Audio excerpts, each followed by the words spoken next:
If you like the story, you can support the author on Patreon. Link is in the description. Chapter 166, Wear and Tear. Haha, actually, there's another reason why I couldn't fight back against the Tsaritsa. Venti stood with his hands on his hips, smiling as if nothing had happened. What? Is the Tsaritsa really that terrifying? Paimon gasped, covering her mouth in shock. Indeed. Otherwise, the Fatui wouldn't dare act so brazenly in every nation. Venti nodded, his expression serious. That, Lord Barbatos, what is a gnosis? Will losing it affect you badly? Eula asked, her hands resting on the sides of her hips, which were clad in a form-fitting leather bodysuit with semi-transparent black stockings that revealed glimpses of her pale skin beneath. Venti explained, a gnosis is a magical item similar to a vision, but it's more advanced. It's a symbol of the 7 Archons' authority. Having it allows me to control my elemental powers fully. Without it, my powers are somewhat diminished, but it doesn't harm me. Paimon breathed a sigh of relief. I thought without it, you wouldn't live long. Not at all. Generally, as long as an Archon isn't directly killed, we don't have lifespan issues. However, there are other unavoidable problems. The longer we live, the more wear and tear we experience emotionally. The more wear and tear, the more we might turn into something we despise. Venti shrugged, his tone light despite the seriousness of his words. I see. But I've rarely heard the term wear and tear used this way. What exactly does it mean?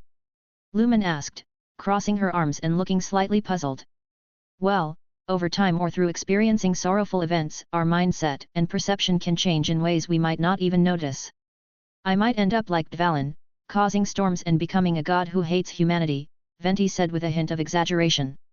So, if Dvalin had been controlled by the Abyss Order, losing his freedom or even dying, that would count as one of Venti's wear and tear experiences?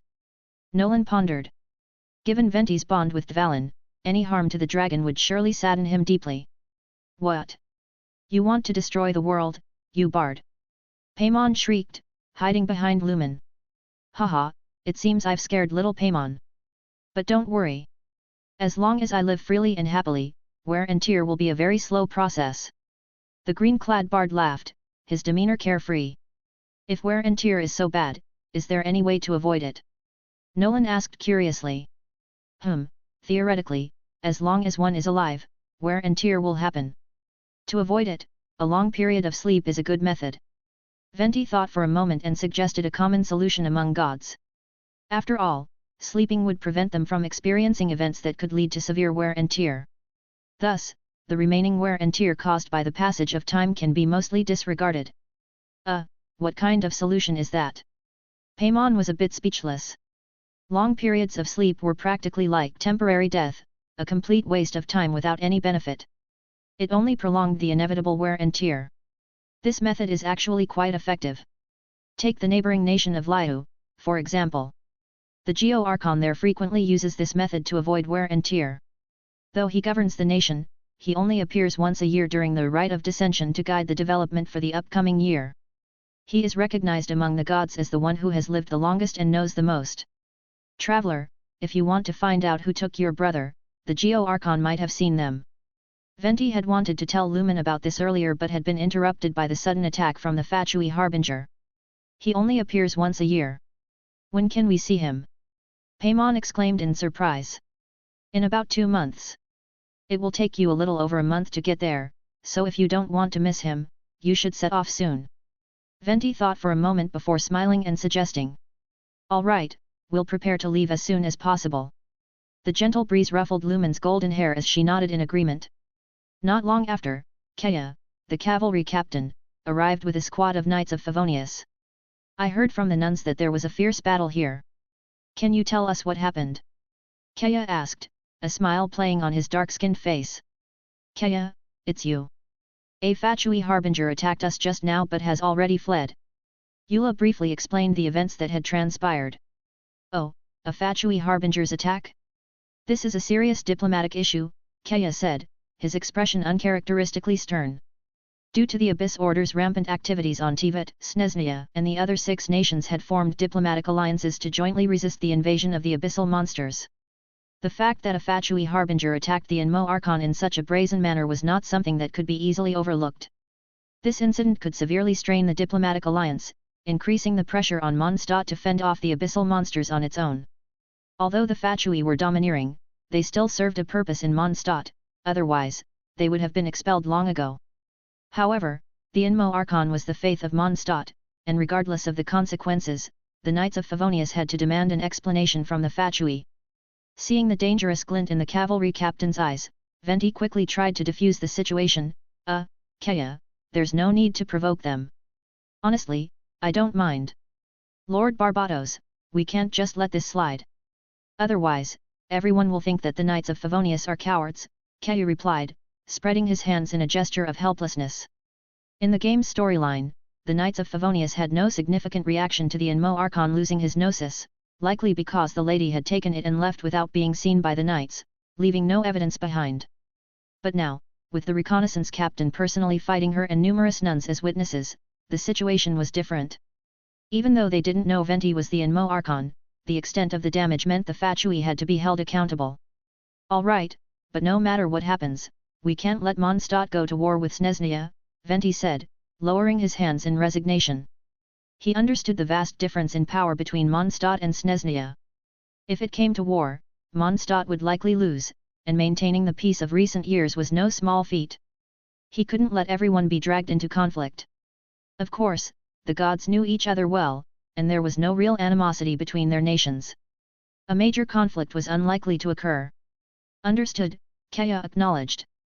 He then turned to Eula, Nolan, and Lumen, saying, Reconnaissance Captain, along with our 2 honorary knights, please join me in surrounding the Goth Grand Hotel. Chapter 167, Rosalina's Escape. In Mondstadt, at the Goth Grand Hotel, a squad of Knights of Favonius had blocked the entrance, attracting a crowd of curious citizens. Hey, why are the knights surrounding the hotel? Isn't that the residence rented by the Snezhnayan diplomatic delegation? Maybe they did something wrong. Honestly, I've always disliked their superior attitude. I heard from someone who came from the plaza near the Inmo Archon statue that their harbinger had a conflict with the Lawrence family's knight and they fought. Oh, it's the Lawrence family, those people who are still stuck in the past and think they're better than everyone else. No wonder they fought. It's like poles repel, after all. Don't say that. The guerrilla squad captain has achieved a lot. Humph, who knows if she's just trying to gain the trust of the knights and then implement some scheme. I still can't understand why the knights let someone like that join in the first place. The citizens of Mondstadt were engrossed in discussion, but because of Eula's involvement, the nature of the conversation had taken a wrong turn. Their voices weren't hushed, either, showing no concern that Eula was right there. Typically, grudges might fade with time, hidden within society. However, the sharp attitude of Mondstadt's citizens towards the Lawrence family indicated that the problem lay with the Lawrence family itself. Sigh. Eula is still being dragged down by her family's reputation. She's such a good person. Nolan stole a glance at Eula. Her arms were crossed over the black leather strap around her midsection, the sheer black fabric clinging softly to her chest, which rested lightly on her forearms. Her expression was calm, seemingly used to this treatment. But if one looked closely, they'd see her hand, resting on her left arm, gripping her white sleeve so tightly it had wrinkled, betraying her true feelings. Damn it! Why do they say those things about you, Eula? Paimon stomped her foot in midair, fuming. Lumen's pale face also showed a trace of concern. Humph, it doesn't matter. They can say whatever they like, I've already memorized this grudge anyway, sooner or later I'll get back at them. Eula flipped a lock of her icy blue hair, speaking in a slightly aggrieved tone. You see, she does have a scheme. Talking about revenge right here in public. I must report this to the acting Grand Master and have her expelled from the Knights. One citizen shouted. Yes, exactly. Another chimed in. Hearing Eula's words, the onlookers forgot their initial curiosity about why the Knights were blocking the Goth Grand Hotel and began to berate her. Nolan rubbed his forehead in exasperation. Although Eula didn't share her relative's arrogance, she had her own pride and refused to back down. This led the uninformed citizens to believe she was just like the other members of the Lawrence family, refusing to acknowledge history and make amends. Those who knew her, however, saw her as somewhat contradictory, behaving like a child despite her age. Perhaps this was part of Eula's innocent charm. Kaya felt powerless in this situation, so he instructed the other knights of Favonius to disperse the citizens under the pretense that a battle might break out soon. Before long, the Fatui diplomat Anastasia emerged from the Goth Grand Hotel after being alerted by the guards outside. Seeing the knights surrounding the entire premises, she furrowed her brows and angrily demanded, "What is the meaning of this? Are you trying to sabotage the alliance between our two nations?" "Oh, don't try to threaten us with that," Kaya replied with a smile.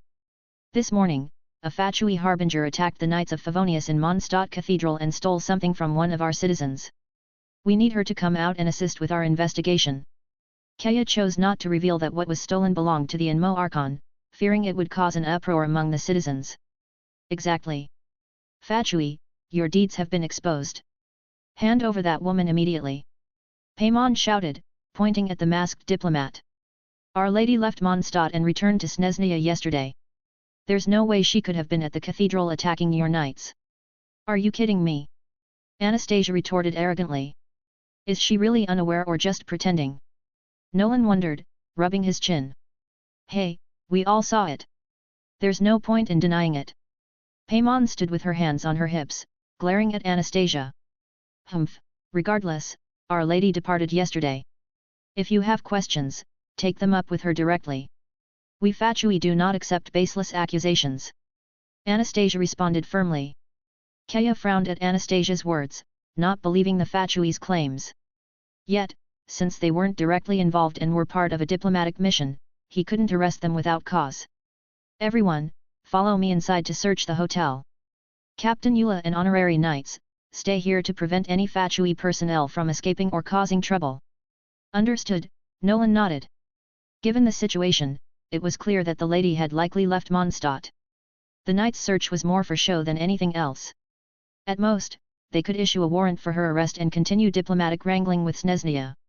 Without capturing her, any plans were moot. In Mondstadt, the knights could search a hotel without opposition from the Fatui. Unfortunately, the cunning harbinger had fled with the Gnosis, leaving no clues. Frustrated, the knights had no choice but to leave. "Damn it! All we can do is issue a warrant for attacking the knights and damaging the cathedral? That's so unsatisfying." Leaving the hotel, Paimon fumed as they walked through the streets. "Haha! It can't be helped, after all, only human witnesses are too easy to deny to a diplomatic mission as strong as the Fatui, only by catching the lady can they be made to soften." Venti laughed and said. "Hey! Bard, how can you laugh at a time like this?" Paimon huffed, she really couldn't understand. Lumen also seemed displeased. "I'll capture her next time." "Great, I'll count on you. I don't know why the Tsaritsa is collecting the Gnosis. I tried contacting her but got no response." "It's frustrating," Venti sighed, stretching. Chapter 168, Lumen prepares to travel to Liu. The Tsaritsa collecting the Gnosis, what could she possibly gain? Even if she didn't say it outright, Venti could likely guess. Perhaps the secret was too significant for them to know now, which is why he was keeping it to himself. Nolan, considering the game's storyline, had his own suspicions that Venti might have willingly handed it over, at least partially. "Well, before you leave, let me give you this as compensation for that treasure chest I took last time," Venti said, stroking his chin thoughtfully. He extended his hand, and a thin, azure shard appeared in his palm. "What's this?" Nolan asked, puzzled. "This is a scale I got from Dvalin. It's a fine wind element material. Oh, and I've also inscribed an archery technique on it," Venti said with a smile. "An archery technique?" Nolan's eyes widened in surprise. The Inmo Archon's archery technique, just the thought was thrilling. Could it be an ultimate skill beyond the secret art level techniques? "Well, it's called the Divine Generation Archery Technique from the era when many demon gods, Archons, existed, with some improvements from me in it. According to current terms, it should be an arcane level or an ultimate art. However, to unleash its full potential, you need to master the Inmo element. Unfortunately, bestowing a vision isn't within my power, otherwise, I would have given you one," Venti said regretfully, spreading his hands. After all, bestowing the vision was actually not too related to the Archon of the corresponding element. "It's not relevant, I can actually use a little bit about the wind element, I'm just not very skillful yet," Nolan said, accepting the Cyan scale with a pleased expression. The skill Venti gave him was indeed more advanced than a secret art technique. It was a legendary ultimate art, a level of skill said to be attainable only by those who had mastered their craft to its utmost limits. And this kind of martial art technique that possessed the ultimate art, if a systematic learning method was organized, it could be similarly passed on to future generations. This was the concept of an ultimate art, which Nolan had read about in the Knight's Library. He hadn't expected to obtain something so rare today. Oh? As expected of someone from another world, like the traveler. You both have unique abilities, Venti said, somewhat surprised. Hey, Bard, I don't recall anyone telling you they were from another world. How did you know? Paimon asked, puzzled. Oh, this is of course because on you guys, there is a completely different wind aura from the Teyvat continent. Venti explained simply. I don't sense anything at all, Paimon said, leaning in to sniff Lumen's hair, then spreading her hands. Just the scent of hair. Paimon, you idiot, it's not something you can smell, Lumen retorted, her legs, clad in knee-high white boots, swinging gently. She spoke in a teasing tone. When your understanding of the wind reaches the level of a god, you'll be able to sense it too, Venti nodded, then added, I need to go busk to earn some mora to pay off my debt to Master Diluc, so I'll be off now. Alright, see you. They all watched him head towards the Angel's Share Tavern, feeling amused. He truly was a down-and-out god. Why doesn't he just ask Dvalin for another scale to solve his problem? It's worth a luxurious chest, after all, Paimon wondered, her hands on her hips, tilting her head in confusion. Don't say that, Paimon. I can already imagine Storm Terror covered in treasure chests. Nolan silently mused, struggling to contain his thoughts. Nolan, Lumen, what are you two planning to do next? Eula asked, her white, ample thigh partially revealed above her knee-high black leather boots as she turned slightly, arms crossed. I plan to buy some supplies this afternoon, then leave for Laihu tomorrow to continue my journey to find the next Archon, Lumen said, pressing her soft chin with her pale fingers as she thought. I'd like to see Laihu too, but it seems too far to travel by carriage. How about you find a teleport waypoint there and come back to bring me along? Nolan suggested with a smile. His lazy suggestion made Lumen and Paimon put their hands on their hips and glare at him with disdain. Even though what you said makes sense, why do I feel like we're doing your work for you? Lumen crossed her arms, looking at him with a mixture of amusement and annoyance. Exactly. Paimon agreed vehemently. Well, laziness is human nature. How about I cover the cost of your supplies for the journey to Laihu as compensation? Nolan offered, not intending to have them work for free. That sounds more like it, Lumen and Paimon nodded in satisfaction. Oh, what a pity. I was hoping to invite you to the Wool Vendom this afternoon to clear out some rift monsters, Eula said with a hint of regret on her fair face. Forget it, it'll take another couple days to get over there. Paimon said, shaking her head. In that case, since it's almost noon, why don't we go to the Cat's Tail Tavern for a drink? Eula suggested to the group. Drinking in the middle of the day? Eula, are you upset because of what those people said earlier? Paimon asked, surprised. Humph, who cares about such trivial matters? Eula crossed her arms and slightly raised her soft, white chin, looking away. Isn't it obvious that she cares a lot? Nolan and the others thought silently. Hee, sure, it's also lunchtime anyway, Paimon said with a smile. Humph, then let's go. This round is on me, Eula declared. As they walked near the fountain square, Eula led the group down the steps toward the Cat's Tail Tavern. At the same time, a notification appeared on Nolan's character panel. Eula has developed good feelings towards you, obtained 200 affection points. Current affection level LV.4, 225/400. The Cat's Tail Tavern primarily sold alcohol and beverages, with only soft bread and cakes as food. Overall, it was enough to fill their stomachs. The main attraction was the numerous cats that didn't scratch, and petting them noticeably lifted everyone's spirits. After lunch, Eula returned to the Knights of Favonius to prepare her reconnaissance company for their mission. Nolan and Lumen spent 2 hours buying supplies for their long journey. They prepared basic medicines, healing potions, jerky, grains, and more. Both of their loads were full, and they still had bags to carry by hand. Nolan spent a total of 200,000 mora, which made him wince a bit.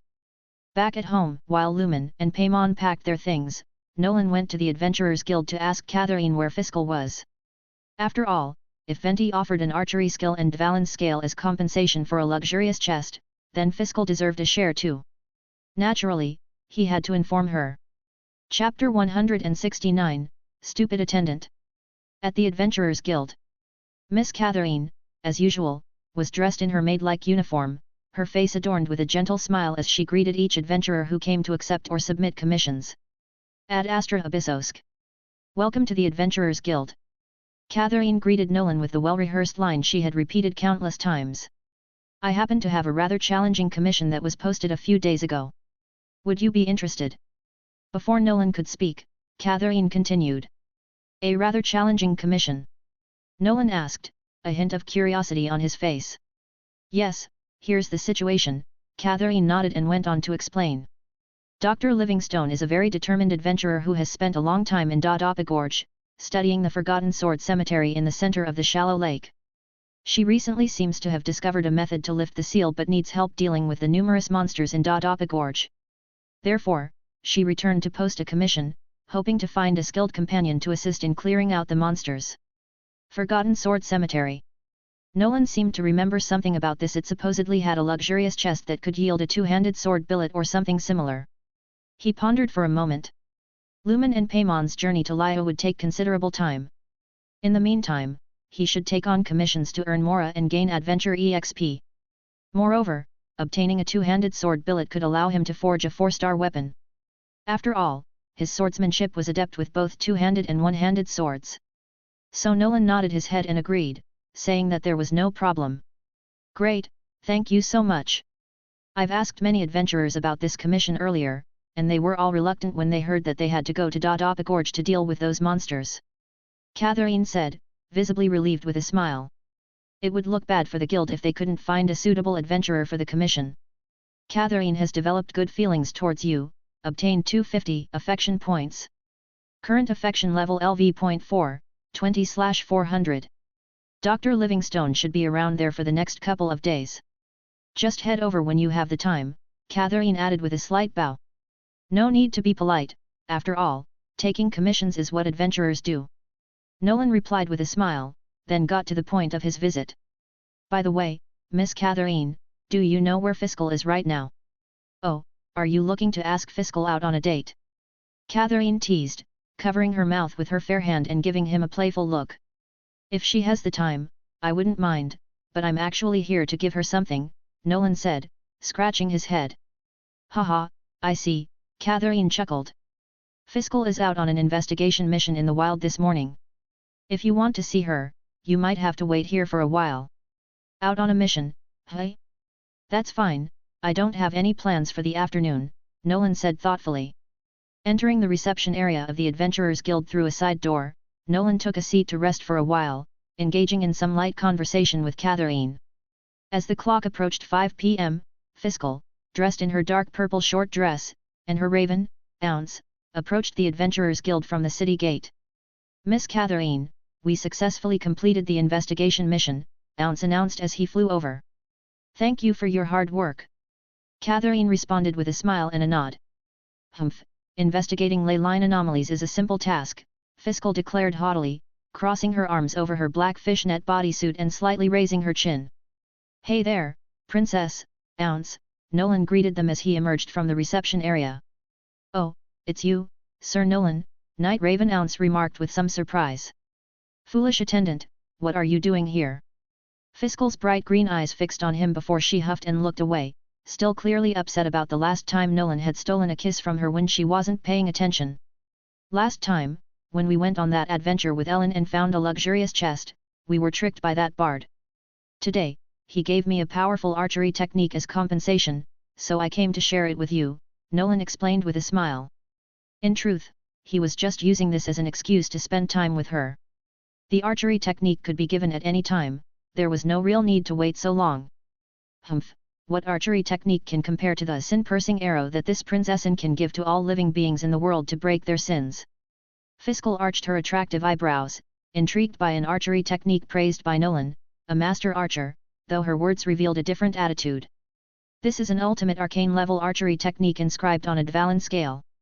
It might be difficult to master, so besides sharing it with you, I actually hope to seek your assistance, Your Highness, Nolan said, presenting the Azure Dragon scale to little Amy. Fiscal's face showed a hint of surprise. The scale came from the dragon that had caused chaos in Mondstadt but was later recognized by the knights as one of the four winds, the dragon of the east wind. She reached out her pale hand to take the dragon scale from his palm. As she tried to withdraw, she felt her hand being held. Ah! Stupid attendant, what are you doing? Fiscal exclaimed, slightly startled by the warmth of his touch. She attempted to pull her hand away, only to pull Nolan closer. Hey, you, MMM. Seeing that no one was paying attention and there wouldn't likely be any rumors of an honorary knight kissing a girl in public, Nolan used his free left hand to gently pull her snowy shoulders closer, pressing his lips against hers. This time, Fiscal was much calmer compared to their previous encounters. She managed to control her shyness and, though she didn't immediately break free, decided to teach this impudent attendant a lesson. Would biting his lip hurt too much? Maybe, yeah, this will do. With her mind made up, Fiscal slightly lifted her right leg, encased in black tights, and brought her short boot down firmly on his foot. Feeling a slight pain in his foot, Nolan stopped and looked at her. She huffed and turned her pale face away, showing only her golden hair. Nolan smiled, still holding her hand, and asked, I accepted a commission from Miss Catherine to assist with breaking the seal of the Forgotten Sword Cemetery in Dodapa Gorge. Do you have time to join me tomorrow, Your Highness? Idiot, who would want to go with you? Fiscal pouted, her lips slightly red, and replied in a dissatisfied tone. My, it seems Miss Fiscal and Sir Nolan are already in a relationship. How surprising, Ounce commented, having long noticed his mistress's feelings for Nolan but not expecting things to progress so quickly. We are not. Fiscal glared at Nolan with her uncovered right eye. At most, he's just a close idiot of an attendant.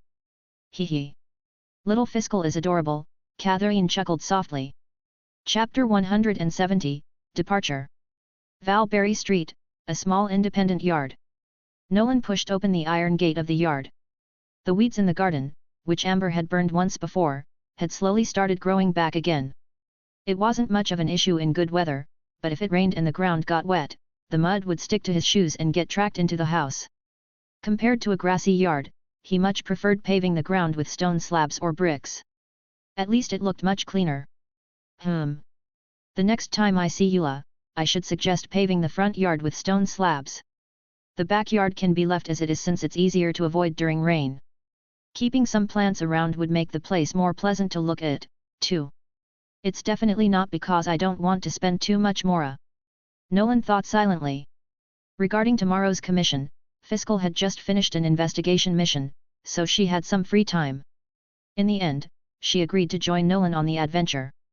With Fiscal accompanying him, the journey wouldn't be so lonely, and she could help handle any dangerous monsters they might encounter. Where have you been?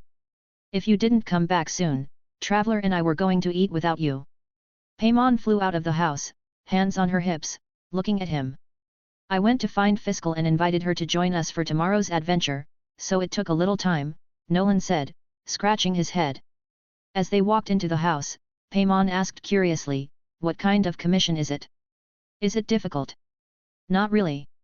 We just need to break a seal at the Forgotten Sword Cemetery, Nolan replied, looking at Lumen, who was setting the dishes on the table and answered after a little thought before sitting down on the chair. Forgotten Sword Cemetery's seal sounds interesting.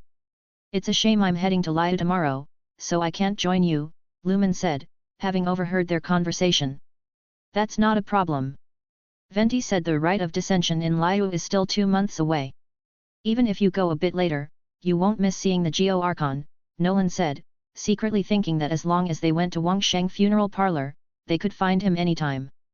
Wangsheng Funeral Parlor in Liyue was akin to a funeral home, and at the beginning of the game's storyline, the Geo Archon, using the alias Zhongli, worked there as a consultant. But, won't that be cutting it too close? Lumen, sitting at the shorter side of the rectangular table, hesitated. Her hesitation indicated a slight inclination. With a bit more persuasion, she would likely agree. Besides, you could teach me a bit more about using Anmo techniques. I feel I'm close to mastering them in combat, Nolan said with a smile. I think it's better not to risk it. After all, the Geo Archon appears only once a year. Missing it would be unfortunate, Lumen said, shaking her head and taking a bite of rice with her chopsticks. All right then, Nolan conceded. It seemed his mastery of Enmo would have to wait a bit longer, but for now, his pyro delusion would suffice. However, I can teach you some techniques for imbuing elements into your attacks later. I believe you'll soon be able to use Enmo in combat effectively. Lumen had already taken a bath. She was now wearing a light-colored sleeveless vest, her collarbones prominent against her soft, fair skin. She paused for a moment, pressing her chopsticks to her lower lip in thought. After dinner, everyone cleaned up the dishes together. Nolan and Lumen then moved to the light blue sofa, sitting cross-legged and facing each other. Paimon hovered nearby. Last time, you successfully mastered the basics of Enmo manipulation. Learning to imbue elements will allow you to use Enmo in battle effectively. Using your own controlled Enmo for this is a bit different from how you imbue pyro from your delusion. Lumen raised her fair right hand, summoning her dull blade. She guided a small amount of Enmo onto the blade, turning it a pale green. The softly swirling Enmo also blew aside the golden strands of hair on her forehead, revealing her smooth, white brow. Nolan knew that controlling elemental energy for imbuing was vastly different from using the pyro delusion modified by Lisa, which merely required simple activation and deactivation. With the delusion, once activated, it would operate according to Lisa's preset configurations. Controlling Enmo, on the other hand, required careful, step-by-step manipulation, making it much more challenging. The dull blade, being a one-star weapon, can only bear a limited amount of elemental energy, so be cautious during practice, Lumen advised, indicating that Nolan should take out his own dull blade. All right, Nolan nodded, drawing his dull blade from his delusion. Imagine yourself as a gentle breeze, becoming one with the Enmo, and then wrap that energy around your sword. Following Lumen's meticulous guidance, Nolan managed to imbue Enmo into his dull blade by late at night, maintaining it for 10 seconds. According to Lumen, this achievement marked the initial mastery of the technique. At that moment, his character panel displayed a notification. Skill acquired, Enmo Manipulation LV.1, 1/1000. Seeing the skill, Nolan felt a slight relief. Just reaching the entry level was this difficult. Without using Adventure EXP to level up, it would take several months of practice to maintain elemental imbuing for extended periods. Though it was somewhat disappointing that leveling up this skill required 1000 points, which was on par with secret art level techniques, Nolan accepted it with a hint of regret. His remaining 200 or so Adventure EXP couldn't even raise it by one level. For now, he could only maintain elemental imbuing for 10 seconds, limiting its use to arrows. Nevertheless, being able to utilize it in combat was still a significant step forward. The next morning, Lumen took all the supplies, just enough to stuff her load without having to carry a large adventure backpack. Nolan accompanied Lumen and Paimon to the city gate, waving them off. Hee, Nolan, we'll see you later. Once we reach Liu, we'll come back to take you with us. Don't worry, Paimon assured, patting her chest with a smile. Lumen turned, her fair face lighting up with a warm smile as she nodded. Nolan expressed his eagerness, and after they left, he headed to the Adventurers Guild to wait for Fiscal. It was about time to join her in visiting Dr. Livingstone at Dodapa Gorge to see how she planned to lift the Sword Cemetery's seal. It wasn't long before Fiscal, with her asymmetrical black tights hugging her legs, arrived accompanied by her familiar, Ounce. Ah, Nolan, I hope you haven't waited long, Ounce greeted, flapping his dark wings. Good morning, Princess Indervarartialung, Ounce. No, I haven't waited long. Lumen and Paimon just left for Liu, and I came here after seeing them off, Nolan replied, offering a brief explanation. Liu, the neighboring land of 1,000 ships. Fiscal asked curiously, her bright green eyes fixed on him as they walked side by side out of the city. Yes. Haven't you been there, Princess? We should go together someday. I've heard their Lantern Rite festival is spectacular, Nolan suggested. They chatted as they followed the main road to Dodapa Gorge. Along the way, they often ascended high points to glide using their wind gliders, making the journey more efficient. Despite this, it still took them a considerable amount of time to reach Dodapa Gorge. Chapter 171, Forgotten Sword Cemetery. Dodapa Gorge, Forest Path. Under the ordinary wind glider, shadows caressed Fiscal's snow-white back, while the incoming breeze lifted the hem of her purple-black dress, revealing the triangular black silk bodysuit underneath.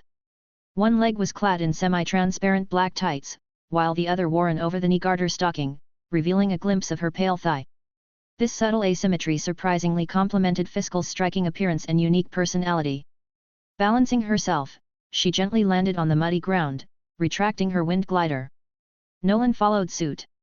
Ahead, they spotted a group of dark hilly churls blocking the path. These hilly churls are such a nuisance, setting up a watchtower right in the middle of the road, Nolan said, slightly exasperated. As adventurers, encountering such a situation meant they were obligated to clear it if they had the ability. Humph, stupid attendant, this is perfect. Join me in vanquishing them. Fiscal declared, her hand glowing with a bright light that materialized into a longbow. Yes, Your Royal Highness. Nolan responded, drawing his dull blade. The glint of the blade seemed to catch the hilly churls' attention, and they immediately noticed the two intruders. Yay! Through Nolan's golden eye of judgment, he saw two level 20 hilly churl berserkers and several lower level hilly churls charging toward them. Stupid attendant, you handle the front. I will target their archers and shamans. Fiscal commanded, raising her arm parallel to her shoulder, revealing the unguarded pale skin under her arm. She pulled the bowstring, and purple lightning began to envelop the arrow. Got it, Nolan agreed readily.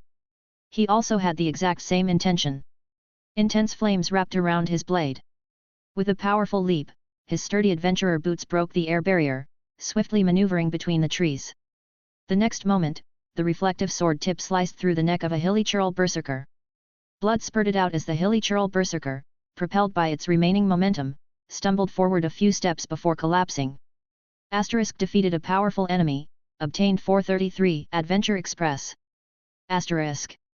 Ignoring the notification on his character panel, Nolan swiftly dispatched two nearby hilly churls before directing his sword toward another berserker. With his current strength, he could easily one-shot enemies lower than his level, thanks to his weapons, artifacts, personal skills, and character specialties. Adventure EXP plus 133. Adventure EXP plus 153. Adventure EXP plus 392. After taking down 3 more monsters, Nolan glanced at the watchtower, noticing that Fiscal and Ounce had already cleared out the hilly churl archers and shamans.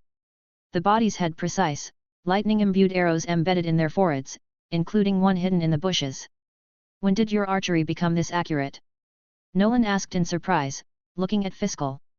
Although Fiscal's archery skills were not bad, he had previously estimated her proficiency to be around level 4 or 5.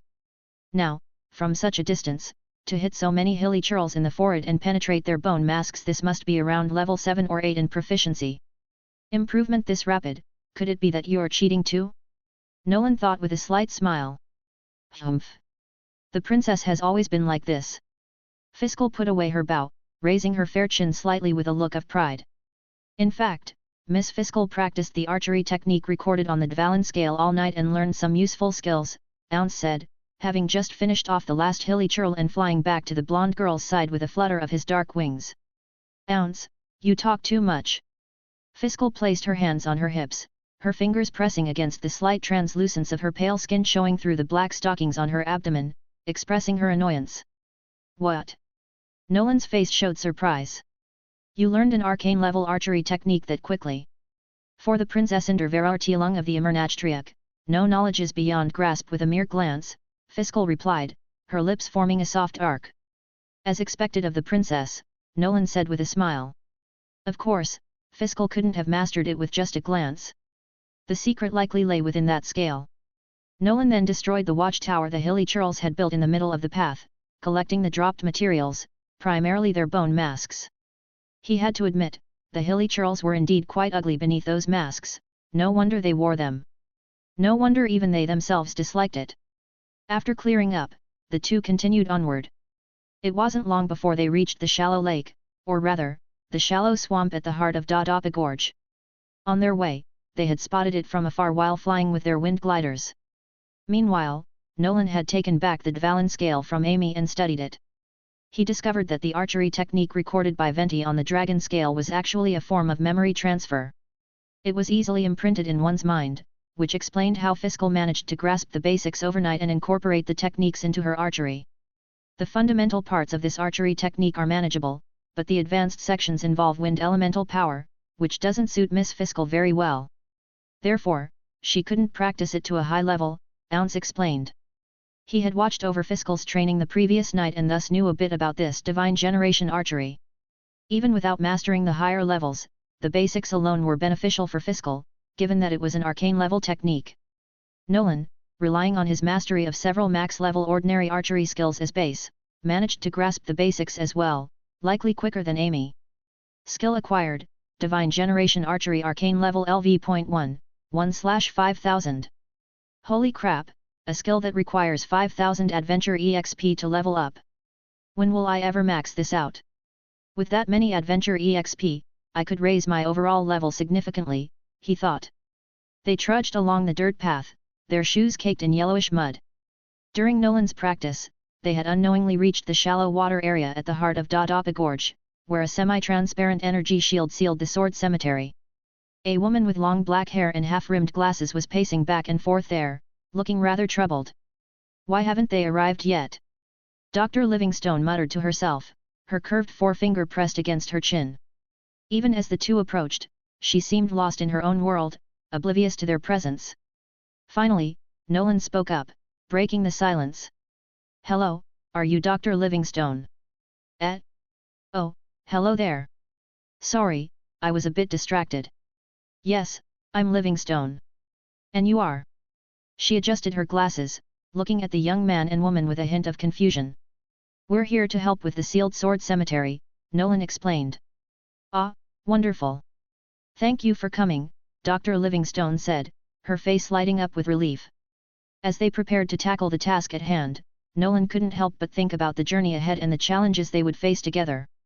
Chapter 172, Sneaking into the Hilly Churl Camp. Hello, Doctor. My name is Nolan. This is my companion, Fiscal, and her familiar, Ounce. We are the adventurers who accepted your commission, Nolan introduced himself with a smile, then gestured to Fiscal and Ounce. Livingstone looked slightly surprised upon hearing this.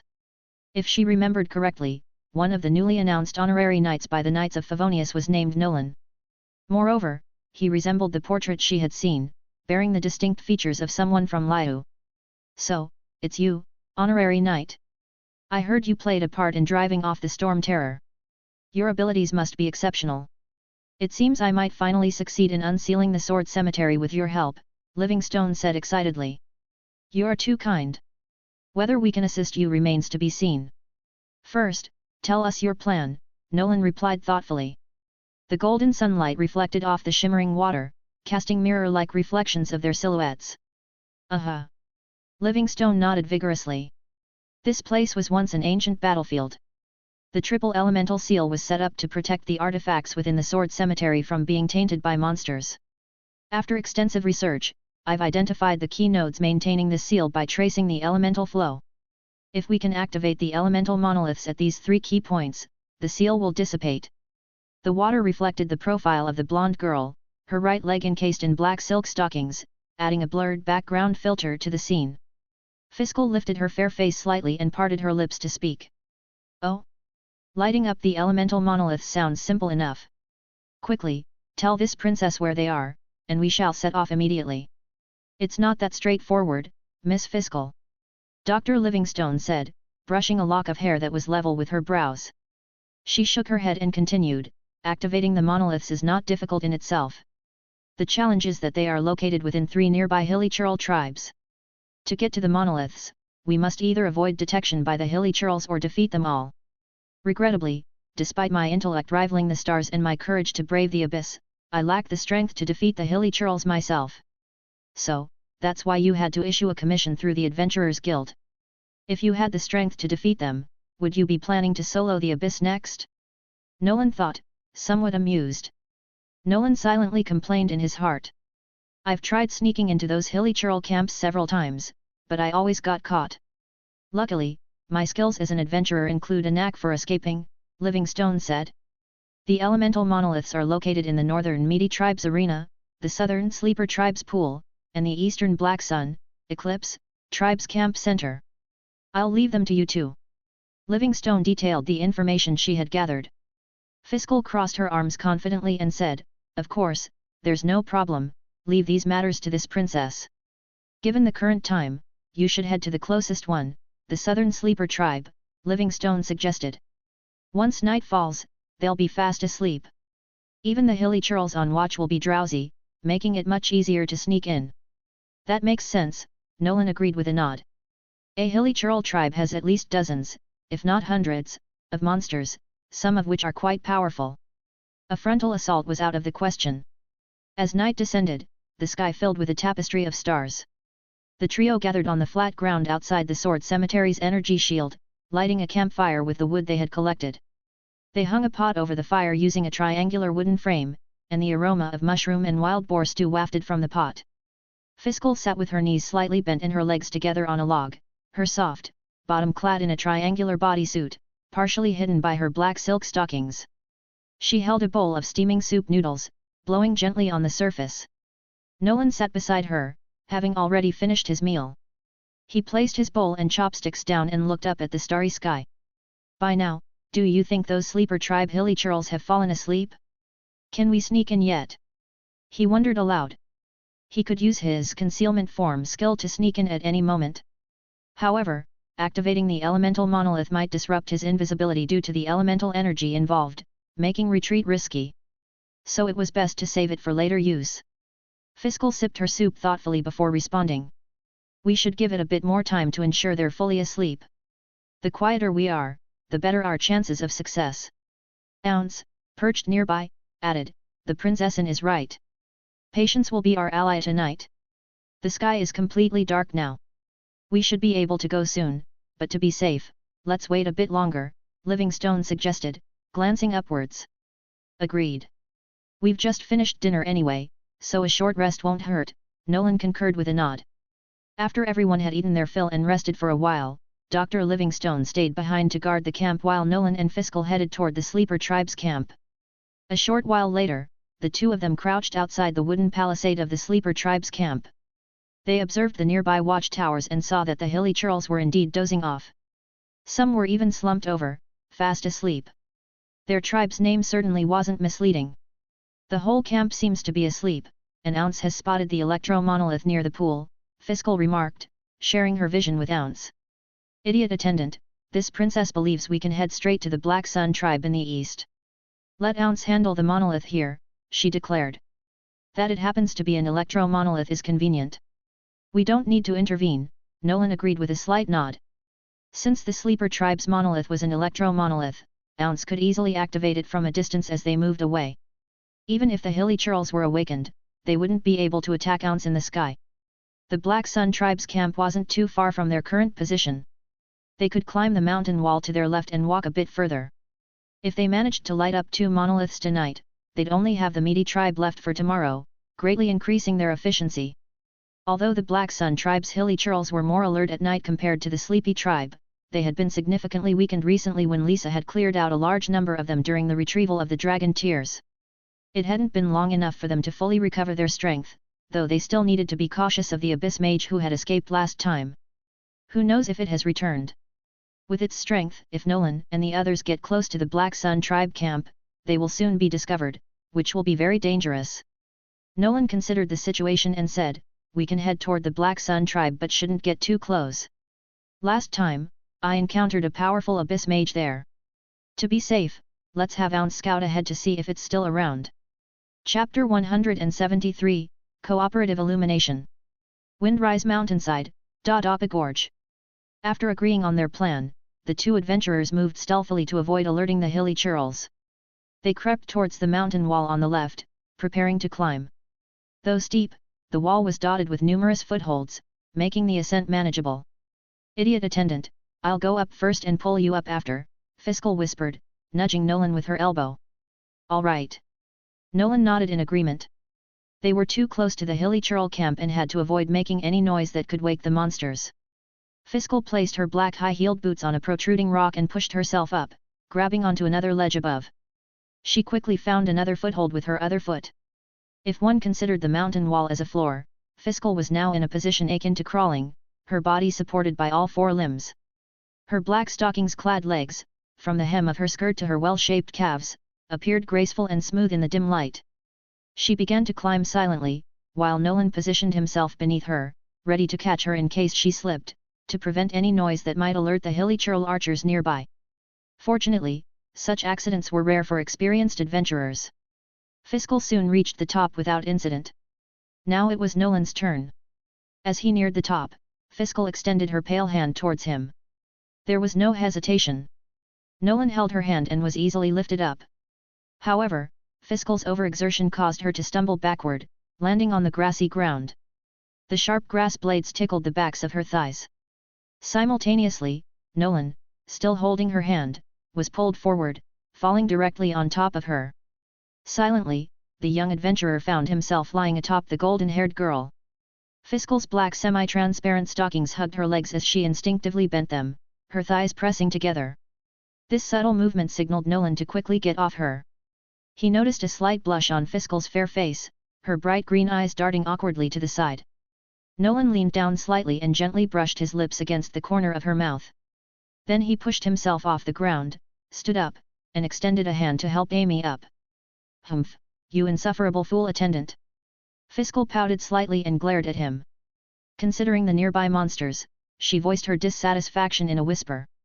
"Stupid attendant, how dare he take the opportunity to kiss me again? If there's a next time, this princessin will make sure he pays. Let's keep moving towards the Black Sun tribe." Nolan smiled nonchalantly and, without missing a beat, wrapped an arm around her shoulders as they continued walking. "Idiot! I can walk on my own," Fiscal protested, reaching behind his back to pinch his waist.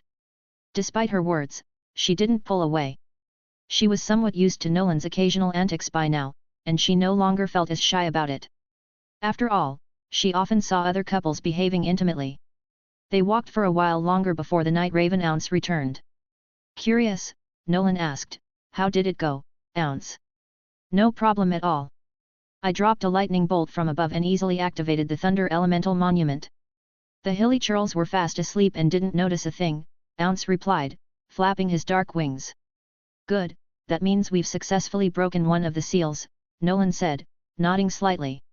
He then informed Ounce about the potential Abyss Mage in the Black Sun tribe and asked it to scout ahead. "Oh? Is that so? Leave it to me," Ounce replied confidently before taking flight towards the Black Sun tribe. "Idiot attendant, if there really is a powerful Abyss Mage there, what's your plan?" Fiscal crossed her arms, her pale fingers hidden beneath her arms, pressing against her ribs beneath the short dress. Fiscal tilted her head slightly, a look of curiosity crossing her face.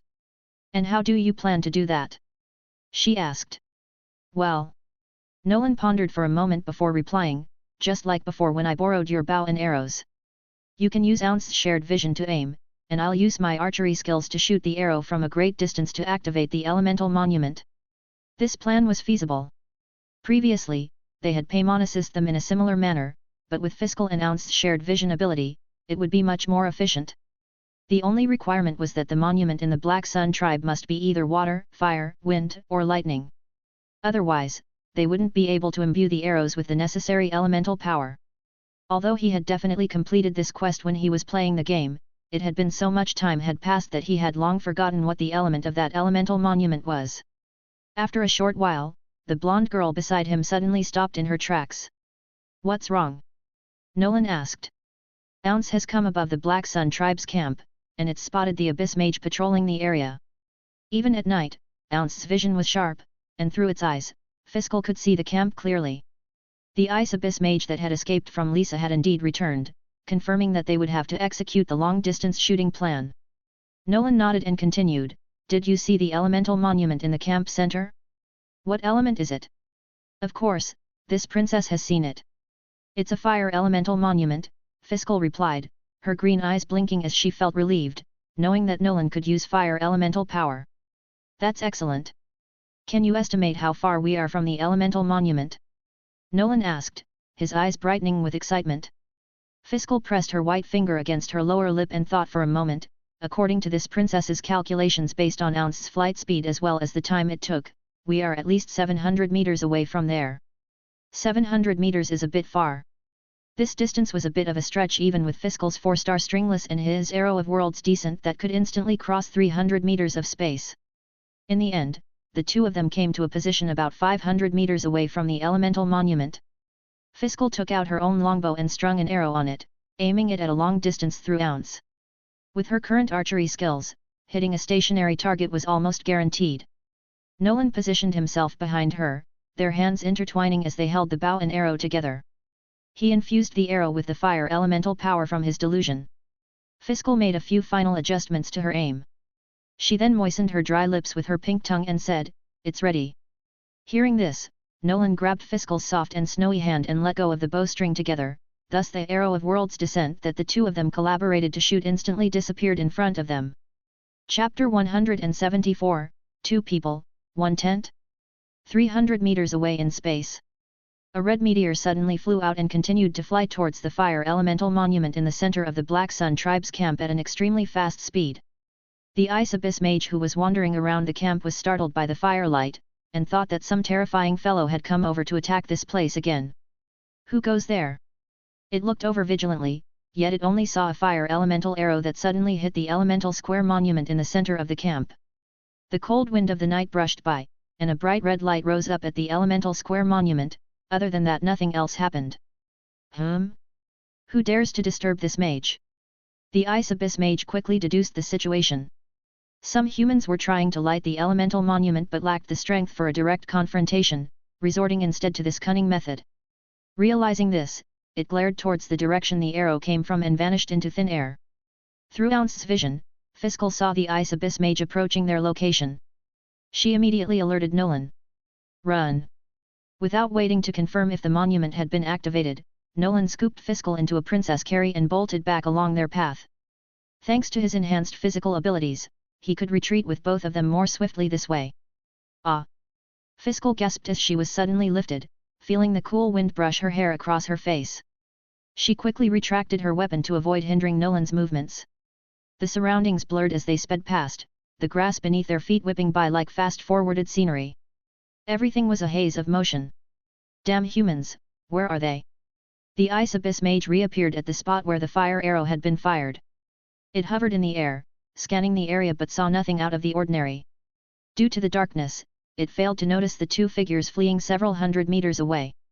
The mage tapped its staff in the air, conjuring an ice-white circle that expanded and blended into the night. Several minutes later, the magical probe returned, indicating no sign of humans within a 500-meter radius. Damn it! The Ice Abyss mage cursed in frustration. Since its last escape, it had become more cautious, suspecting this might be a ploy to lure it out. For a moment, its thoughts were in disarray. Without concrete leads, the Ice Abyss mage decided to play it safe, avoiding the fate of its foolish comrades who had perished without a trace while trying to capture the Storm Terror. With this in mind, it waved its staff and vanished once again. Fiskal's legs, clad in black stockings, dangled over Nolan's arm, gently swaying with his stride. The soft flesh of her calves and the back of her thighs pressed against his arm, reminiscent of sinking into a plush pillow. After running for an indeterminate amount of time, Nolan slowed to a stop, sensing that the Ice Abyss mage had not pursued them. Setting Fiskal down, he asked, "How about now? Has it gone back?" Fiskal smoothed the wrinkles in her stockings and tidied her golden hair before replying, "Yes, the Ice Abyss mage has returned. It didn't notice us or spot Ounce in the sky. Phew, that's a relief." Nolan let out a sigh of relief. The last time he and Lisa encountered that Ice Abyss mage, it had been at level 60. They weren't equipped to handle it directly. If not for his long-range attack capabilities, they would have had to abandon this seal for the time being. "The elemental monument has been activated, Miss Sir Nolan. We can return to the camp first." Night Raven Ounce descended from the sky and said with a nod. "Well, we should be right back to the sleeper tribe again up ahead. Let's go straight to the right and go down around them," Nolan said, scanning the path ahead. He decided against retracing their steps. He and Fiskal moved to the right, reaching the top of the cliff before spreading their wind gliders and flying towards the Forgotten Sword Cemetery. Time flew by. Dr. Livingstone, stationed near the Forgotten Sword Cemetery's seal, spotted Nolan and Fiskal returning safely. She rushed out to meet them, elated. "That's amazing! You managed to break 2 seals in one go," Dr. Livingstone exclaimed. "We were fortunate. We used the cover of night to light the elemental monuments," Nolan replied with a light nod. "Just as expected from the honorary knight," Dr. Livingstone said, adjusting her glasses to calm her excitement. "Now, only the northern Meaty tribe remains. Once we light the elemental monument there, the seal on the Forgotten Sword Cemetery should be lifted. With that, she concluded her enthusiastic praise. She turned around, clasping her hands together as she gazed hopefully at the last energy barrier surrounding the Forgotten Sword Cemetery. Miss Livingstone, it seems quite far. Let's rest for the night and replenish our energy before heading there, Ounce suggested, flapping his wings against the night sky. Yes, we shouldn't rush this, Dr. Livingstone agreed with a nod. In the wilderness, neglecting rest could easily result in becoming prey for wild beasts or monsters without knowing what hit you. The campfire cast a warm glow over the Forgotten Sword Cemetery. Fiscal set up a dark purple tent and crawled inside to rest. Ounce and Dr. Livingstone took turns keeping watch to guard against any lurking monsters. Nolan initially intended to pitch his own tent but paused to reconsider. Given his current relationship with Fiscal, it wouldn't be inappropriate for them to share a tent and sleep together. Deciding against setting up his own tent, he approached Fiscal's tent and tapped on the zipped entrance. "Stupid attendant, why aren't you resting? What do you want?" Fiscal asked, unzipping the flap to glare at him with her emerald eyes. She had removed her black eye patch for sleeping, a rare sight for Nolan who was used to seeing her with it on. "Well, it's just that it might be a bit cold alone, and I thought..." Nolan began, choosing his words carefully, but Fiscal's fair cheeks already showed a faint blush. "Idiot! No way! Don't even think about it!" she exclaimed, quickly zipping the flap shut to block the idiot attendant with impure thoughts from entering. "Haha," Dr. Livingstone chuckled softly at the scene. Clearly, they were a couple who had recently transitioned into a romantic relationship. Nolan, feeling a bit embarrassed, scratched his head and reluctantly set up his own tent next to Fiscal's. The night passed, and dawn brought a pale light to the sky. Nolan and the others woke early, ate a quick meal, packed up the camp, and set off towards the location of the final and last elemental monument. After some time, Nolan and Fiscal saw the meaty tribe's camp in the distance. "Ounce, go ahead and scout," Fiscal, experienced as an investigator for the Adventurers Guild, instructed smoothly. "Understood, miss." Ounce responded, flying off to survey the area. Chapter 175, Treasure Chest, 2 in 1 chapter. On the grand arena of the meaty tribe Hilly Churl camp. Bang! The heads of two massive Hilly Churls collided, their hands locked together, while an invisible shockwave swept the dust from beneath their feet. The intense collision caused a slight tremor in the arena. Yay! Yay! Yay! The circle of Hilly Churls surrounding the arena cheered with growing fervor at the fierce clash between the two brutes in the center. Their cheers rose in waves, unceasing. A raven, as dark as the night, perched on a branch of a tree outside, observing the commotion in the arena. The raven's eyes transmitted the scene it observed to Her Highness the Princess and Derverartialong behind the scenes. In a distant meadow, the grass, about 10 centimeters high, brushed the calves of the two figures. "What's the situation over there?" Nolan asked the blonde girl, whose arms crossed and eyes closed, and was observing through her familiar Ounce. Fiscal furrowed her delicate brows, opened her right eye uncovered by her black eye patch to reveal an emerald-like pupil, and said, "Those Hilly Churls are fighting. It feels like they are even stronger than you, my foolish attendant. The elemental monument in the center of the arena is of the ice element. Your technique from last night won't work." Nolan was a bit surprised by Fiscal's words. If the elemental monument was of water or wind, he could activate it from a distance. But it was the ice element. This meant they would have to get closer and use the ice mist flower stored in Fiscal's vision to touch it directly. This ice mist flower had been used before by them in the cave to gather water elemental ores. What was slightly vexing was that these Hilly Churls were brawling in groups around the arena. Even if he could sneak in and activate the monument, escaping might be problematic. According to Fiscal's words, the aura of their fight was even stronger than Nolan's. It was better for him not to go over and join in the fun. "Those Hilly Churls will surely rest at noon, right? We should be able to sneak in then," Nolan pondered for a moment and said. "The princessin believes that even if they rest, they won't all leave the arena. We might have to wait until nightfall, when they're asleep, to have a chance," Fiscal judged, drawing on her extensive investigative experience. "Ugh, if that's the case, it's a bit of a hassle. We can't afford to waste an entire day," Nolan said, rubbing his temples in frustration. "Humph, foolish attendant, aren't your arrows capable of traversing space, making it impossible for monsters to trace the source? You can attack them from afar and maybe lure them out." Then I'll have Ounce use the ice mist flower to activate the elemental monument, Fiscal suggested, her pale hand resting on her waist, fingers grazing her soft abdomen. That might work. We don't have any better options anyway.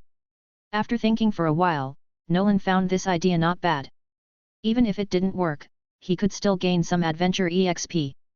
Having made a decision, the two approached the hillside near the Meaty Tribe Grand Arena and hid in the small forest there. Unlike the Black Sun Tribe, the Meaty Tribe didn't seem to have powerful abyss mages guarding it. Therefore, Nolan could find a closer spot to shoot his arrows without worrying about being discovered. Even if they were discovered, the hilly churls couldn't teleport directly to them, and the time it would take for them to catch up would be enough for them to escape. The level of danger was within a controllable range, so the plan seemed feasible. However, if they are smart enough, they might still figure out our location from the direction of the arrow's tail. For safety, it's best to hide behind the trees. Given the hilly churls' intelligence, as long as they didn't see anyone directly, they should still be confused. Moments later, Nolan took out an arrow made from a water elemental crystal, knocked it on the bowstring, and aimed at the two mid-churls in the center of the arena below. In Nolan's golden eyes of judgment, they were both level 45, no wonder they had been evenly matched. As he released his fingers from the bowstring, the water elemental arrow disappeared from sight. The next second, the arrow traversed a distance of more than 100 meters and directly struck the eye of one of the mid-churl. Roar! The mid-churl let out a painful howl. It was in the middle of a fight with another mid-churl, and the sudden attack caused it to momentarily lose its advantage. The other mid-churl, unaware of what had happened, thought it was winning and lifted its opponent, slamming it down. Boom! The massive impact stirred up a larger cloud of dust on the arena floor. The hilly churl spectators continued their enthusiastic cheers, perhaps reflecting the nature of their meaty tribe. They loved meat, muscles, and passionate combat in the arena. Seeing that the hilly churls hadn't noticed the arrow stuck in the mid-churl, Nolan wondered if his earlier worries had been unnecessary. Foolish attendant, use a fire elemental attack now to trigger a vaporize reaction. Fiscal prodded Nolan's waist with her pale fingers, urging him on. All right. Having initially used a water elemental arrow with the intention of creating an elemental reaction, Nolan had already prepared a fire elemental arrow. After a brief aim, another fire elemental arrow disregarded the spatial distance and appeared before the water-imbued mid-churl. Then, mercilessly, it embedded itself in the same eye it had hit before. As the flames burst forth, a faint steam rose, and the mid-churl let out an even louder roar before collapsing on the arena floor, struggling briefly before becoming completely still. Defeated a powerful enemy, obtained 1764 Adventure Express. Behind a large, lush tree in the distance, Nolan looked at the notification on the character panel and smiled. No matter how strong one is, if their head is burned off, there's no way they can survive. The other mid-churl, standing victoriously in the arena, scratched its head in confusion as its opponent suddenly went still. Aren't they usually like this when they fight? They don't just die after a few hits, do they? It wasn't until it noticed the two arrows lodged in its opponent's eyes that the truth dawned on it after a few seconds of thought. It had been attacked. Roar! The mid-churl roared to alert its companions. The hilly churls who had been watching also slowly stopped cheering. Soon, incomprehensible language started to echo in the arena.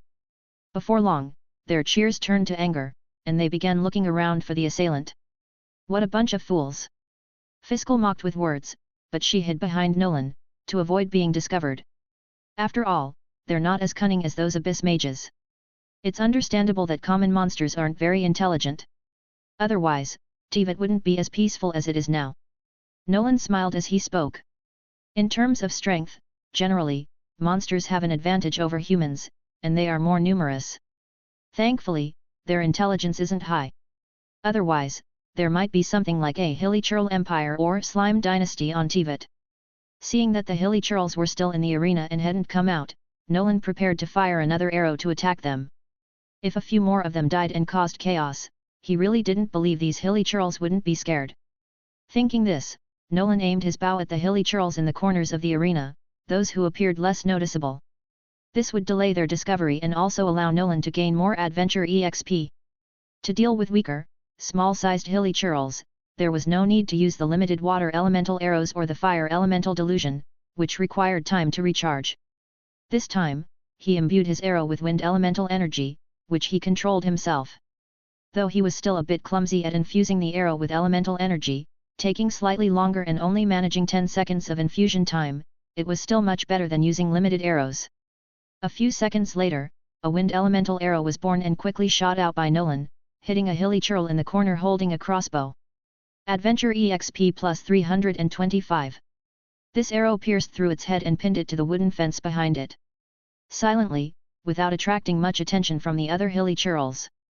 Damn it, how come you know so many things, foolish attendant? Fiscal, squatting down with her knees covered in black stockings, showing round and shapely lines, looked at him with a hint of envy in her green eyes. Water, fire, wind elemental arrows, and even space-traveling shots. And there was her great illusory golden eye of judgment. Thinking of this, Fiscal recalled how Nolan had tricked her last time, saying it was obtained through kissing. Fiscal touched her lips, uncertain, wondering if kissing really worked and if she should try it herself. As she thought about it, an image popped into her mind, and her fair face unknowingly turned red. This is actually my talent. I can gain special abilities that match the personality of girls who truly love me, like Her Highness the Princess.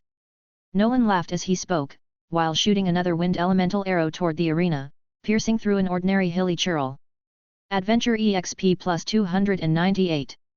Idiot, who truly loves you, Fiscal muttered quietly, her face slightly red.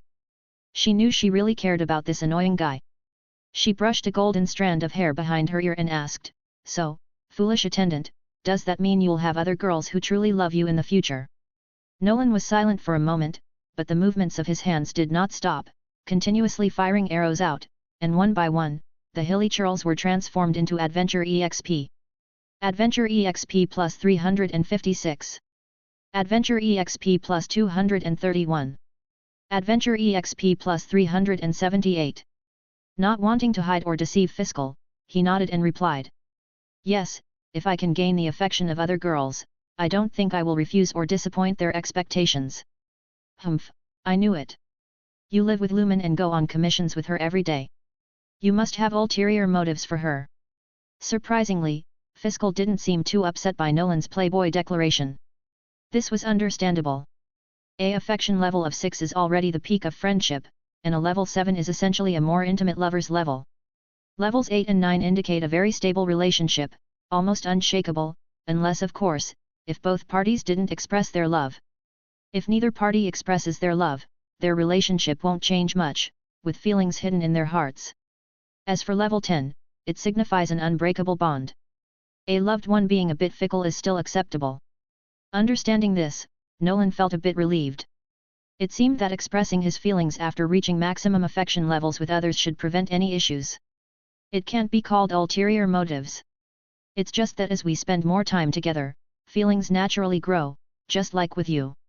Nolan turned around, smiling, and quickly pecked Fiscal on her soft lips while she wasn't paying attention. Humph! Fiscal huffed, rolling her eyes at this shameless guy who always took advantage of her. At the meaty tribe arena, with several hilly churls dead, they were now furiously agitated. After not finding the enemy nearby, they finally left the arena and began searching the camp. Seeing this, Fiscal quickly handed the ice mist flower to Ounce in the tree, directing him to use its cold aura to activate the elemental monument. Nolan, not greedy for more Adventure EXP, saw several level 50 hilly churls among them. Better to play it safe and retreat, being caught would make escaping too difficult.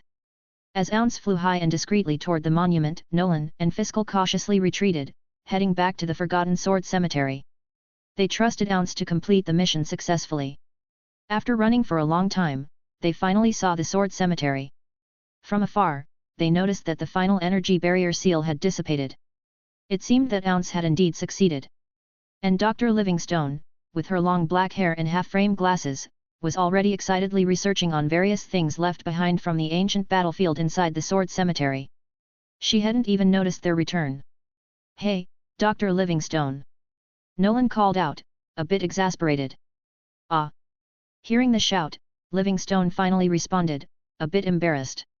"Sorry, I was too excited, too absorbed, and didn't notice you.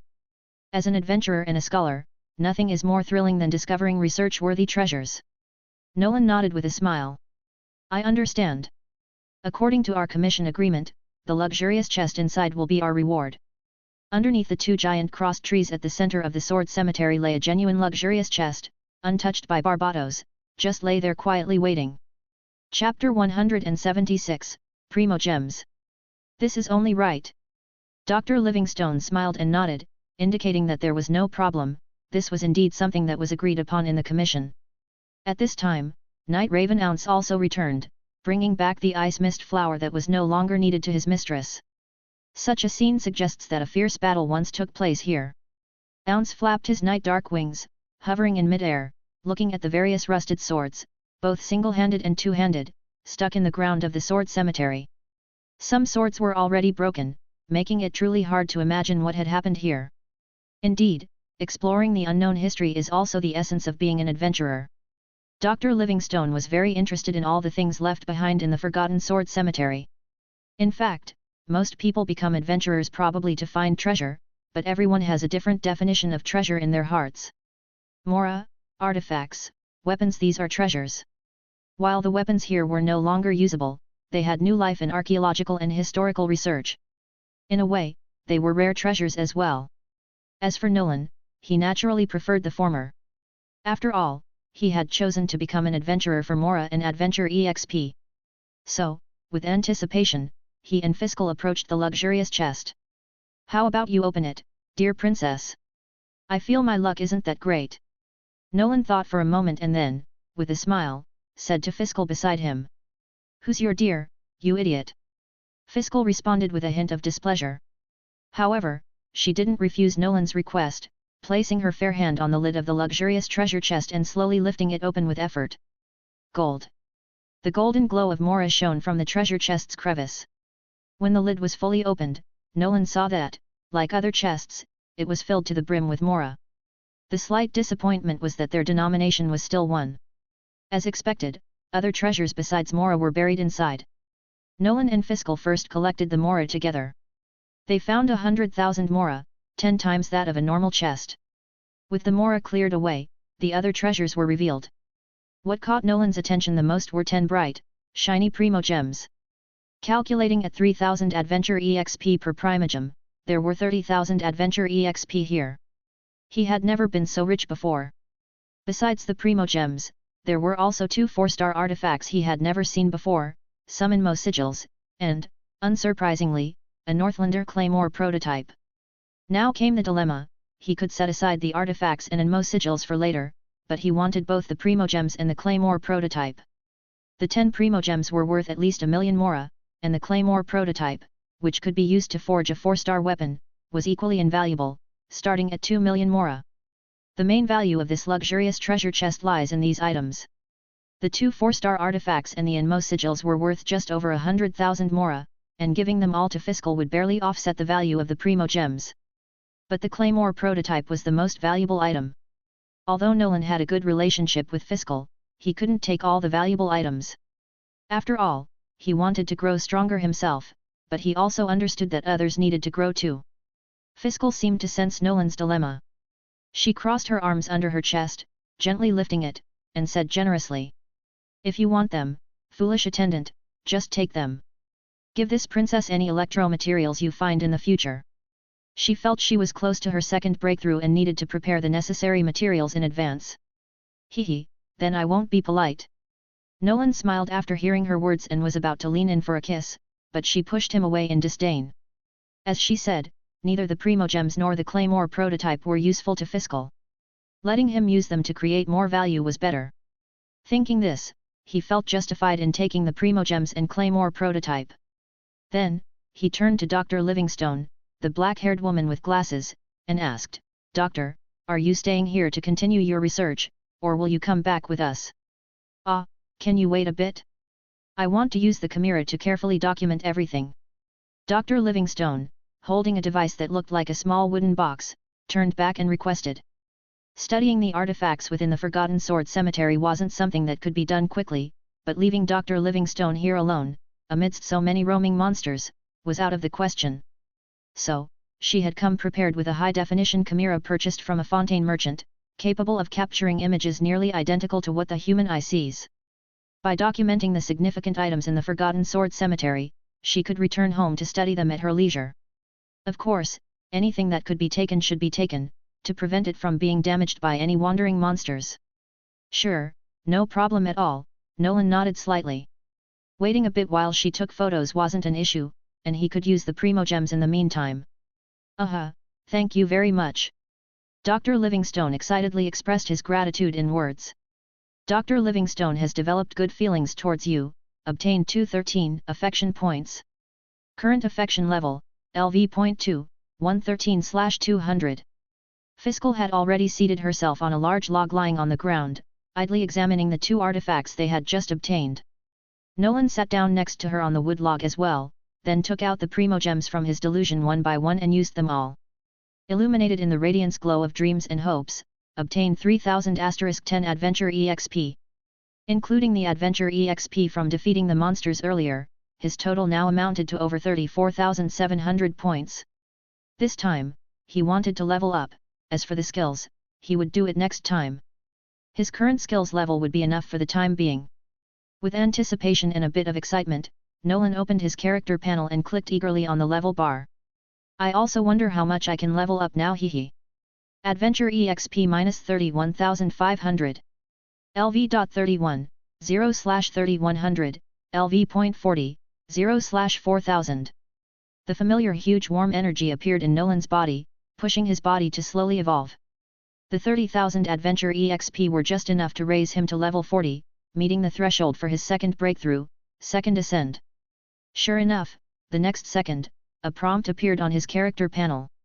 Your level has been raised to LV.40, your evolution has reached a new stage, and you can obtain a racial specialty, please choose. 3 racial specialties appeared. Spiritual threads, significantly increases mental/spiritual power.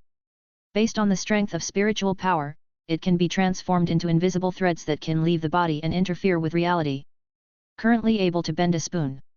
Overdrive, temporarily doubles physical capabilities by overloading the body, with certain side effects based on the duration of overdrive. Healing blood, stores vitality in the blood, which can heal injuries or be used to heal others. The effect is based on the strength of their own constitution. Chapter 177, Spiritual Power. Nolan looked at the 3 racial specialties and immediately ruled out overdrive. Though effective, it had side effects, making it less wise compared to the other 2 options. Healing blood was quite good, essentially turning his blood into a potent healing elixir that could be used on himself and others. But it wasn't particularly beneficial for his own needs. After some thought, he decided on the spiritual threads specialty. All 3 specialties could grow stronger with him, which was excellent, but spiritual threads was unique. It was able to utilize spiritual power that normally had no real feeling at all except that he didn't feel tired easily. It was equivalent to an additional extraordinary power that was distinct from elemental power. He already envisioned himself flying on a sword using his spiritual power. T/N, typical Chinese BSI. Generally speaking, any sentient being has some form of spiritual power, but there weren't many existences that could do it to the extent of externalizing it. After becoming an adventurer for so long, he hadn't seen anyone use something like spiritual power. Nolan speculated that certain conditions must be met to project spiritual power, or perhaps one needed to reach a certain level of strength. He might ask a knowledgeable librarian about it. By the way, see if she had any secret books for training spiritual power or something like that.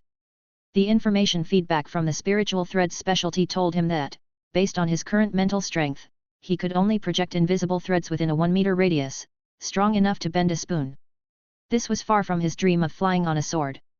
But he wasn't in a rush. With normal leveling, his spiritual power would naturally increase. Even without specific training methods, it wasn't a big issue. The only downside would be a slower growth rate. Nolan looked at the character panel and saw that he still had more than 3000 Adventure EXP, and decided to use them on the Anmo manipulation skill. After all, his elemental attachment time was only 10 seconds, which was still too little. Not long after he invested 3000 Adventure EXP into Anmo manipulation, his skill level successfully reached LV.3. Name, Nolan Walker. Level, LV.40, 0/4000. Race, Human. Title, Honorary Knight. Innate talent, Entangling Affection. Skills, Divine Generation Archery, Arcane Level Technique LV.1, 1/5000, Anmo Manipulation LV.3, 1/3000, Concealment Form, Secret Arts Technique LV.1, 0/1000, Arrow of World's Descent, Secret Arts LV.1, 1/1000, Royal One-Handed Swordsmanship LV.10, Flickering Candlelight, Boundary of Wind Still, Charge, Martial Arts LV.2, 0/200. Specialties, Descender, Maiden Savior, Monster Slayer, Abundant Life, Gospel of the Sky, North Wind, Spiritual Threads. Adventure EXP, 224. The character panel had undergone significant changes, though only 200 Adventure EXP remained. Nolan sighed, noting how quickly they had been used up. After reaching level 3 in Anmo manipulation, the duration of elemental attachment to weapons extended to 5 minutes, more than sufficient. Additionally, Nolan instinctively learned new techniques like wind bullets and wind blades, which involved shaping the wind element for attacks. While waiting, he experimented with his newfound wind element techniques. He discovered that wind bullets could create craters in the ground, and wind blades could slice through seemingly solid rocks, proving to be quite powerful. The invisible threads formed by his spiritual power were also useful. For instance, when Fiscal wasn't paying attention, he used them to snatch her black eye patch, playing a successful prank. The consequence was a stomp on his foot, which hurt a bit. Before long, Dr. Livingstone had used her camera to photograph all the significant and immovable artifacts in the sword cemetery. Phew, finally done. Let's head back, Dr. Livingstone said, brushing aside the black hair that hung just above her eyebrows and wiping away some sweat. All right, let's go while it's still early, Nolan agreed with a nod. As the trio departed, the Forgotten Sword Cemetery, standing at the center of the shallow pond, returned to its usual tranquility. The only difference was probably that when an adventurer came over in the future, they would see the Forgotten Sword Cemetery without the energy shield sealing it. Those who visit will be able to tell what happened here. Mondstadt, at the city gates. The rays of the setting sun caressed Fiscal's left leg, clad in thigh-high black stockings. Her pale skin took on a golden hue, seemingly more radiant than the sun itself. Thank you both for your help these past few days. If there's nothing else, I'll be on my way, Dr. Livingstone said, waving goodbye with her large, fully loaded backpack. She could barely contain her excitement to share her new findings with her friends in historical research. Goodbye, Miss Livingstone, Ounce responded, flapping his night-dark wings. Then, the princess shall take her leave as well, said Fiscal, her golden hair cascading down her back, as she watched Dr. Livingstone's retreating figure. However, she didn't leave right away and turned to look at Nolan as if asking if there was anything else. Nolan pondered a little, took her hand, and said, "It's almost dinner time now, why don't you come to my place and have a meal before you leave?" Humph, well, since the foolish attendant invited sincerely, this princess doesn't want to refuse your good intentions. Fiscal replied, her pale face tinged with a slight blush. She tried to gently pull her hand away but failed, ultimately turning her head haughtily to the side with a humph. Nolan looked at her soft profile and delicate jawline, smiling as he said, "Before that, I want to stop by the blacksmith to ask Master Wagner if he can forge a 4-star greatsword." "Sir Nolan, as far as I know, in order to forge a 4-star weapon requires not just the right materials but also a very complex process. It takes significant time and craftsmanship costs." Ounce, the Night Raven flying beside Fiscal, chimed in. "Therefore, as an honorary knight, you could ask the Knights of Favonius craftsmen to forge it for you. Usually, they only charge for materials when working for fellow knights. Such privileges were exclusive to the members of the Knights of Favonius." Nolan was aware of this option, but it typically applied to standard 4-star weapons like the Favonius Greatsword. The effect it provided to speed up the recovery of elemental energy was of little use to him for the time being. After all, Nolan hadn't developed his own elemental burst yet and couldn't use elemental energy. Elemental energy was different from elemental force, but it was the soft energy that elemental force dispersed during an attack. It can be absorbed by the body to support the use of high-consumption elemental bursts for vision bearers. Without elemental energy, forcibly using an elemental burst is dangerous and could result in self-harm due to overexertion. So, rather than a currently useless Favonius Greatsword, he preferred a weapon that would boost his attack power. Chapter 178, Moonlight, 2-in-1 chapter. The Blacksmith Shop. Nolan decided to check with Wagner to see if there were any suitable weapons for him, keeping the Favonius Greatsword as a backup option. He arrived at a brick shed-like structure with no barriers, allowing a clear view of the interior. To his surprise, the burly blacksmith wasn't there. "Hello, Master Wagner has gone to discuss white iron ore supplies with a vendor. Can I help you with something?" Schutz, who was practicing his blacksmithing skills, stopped and greeted them with a smile. "I see." Nolan nodded and then asked. "Schutz, I want to know what 4-star greatswords your blacksmith shop can forge. If there's something suitable, I'd like to commission one." Hearing Nolan's request, Schutz's eyes widened. Forging a 4-star weapon was a significant order. If Master Wagner found out he secured such a big job, he'd surely be pleased. However, they had just taken an order for a 4-star weapon from Bennett a couple of days ago, so this new request might take some time to fulfill. Schutz needed to clarify this to avoid causing any inconvenience. Schutz organized his thoughts and explained the types of 4-star greatswords Wagner could forge, along with the potential delay due to their current workload. The blacksmith shop had blueprints for 3 types of 4-star greatswords. Mondstadt Fortress replica known for its defensive capabilities. Moonlight Greatsword focused on enhancing attack power. Gale Greatsword, which Nolan hadn't heard of but was said to enhance elemental reaction damage.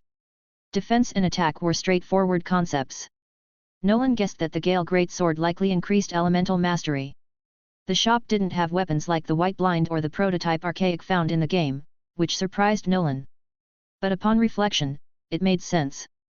These weapons had their own unique origins in reality and were not merely conveniently placed in a blacksmith shop for players. For instance, the prototype Archaic was likely a weapon from Liu, so it wouldn't be unusual for it to be absent from Mondstadt's blacksmith shop. After Schutz's detailed explanation, Nolan was most interested in the Moonlight Greatsword, which directly enhanced attack power. The Mondstadt Fortress replica wasn't suitable since Nolan didn't specialize in defense, making it less cost-effective. The impressive-sounding Gale Greatsword also didn't seem to fit his needs. After a brief contemplation, Nolan asked, "If I provide the Claymore prototype, how much more would it cost to forge a Moonlight Greatsword?" "Actually, without a weapon prototype, Master Wagner couldn't forge it for you. Those are quite rare, and it's uncertain if we'd even get one in a year," Schutz said, shrugging helplessly. Then he continued. "As for the crafting fee, you'd need to ask the master directly. But from what I know, due to the complexity and difficulty of crafting a 4-star weapon, Master Wagner's fee has never been less than 2 million mora." "Hey!"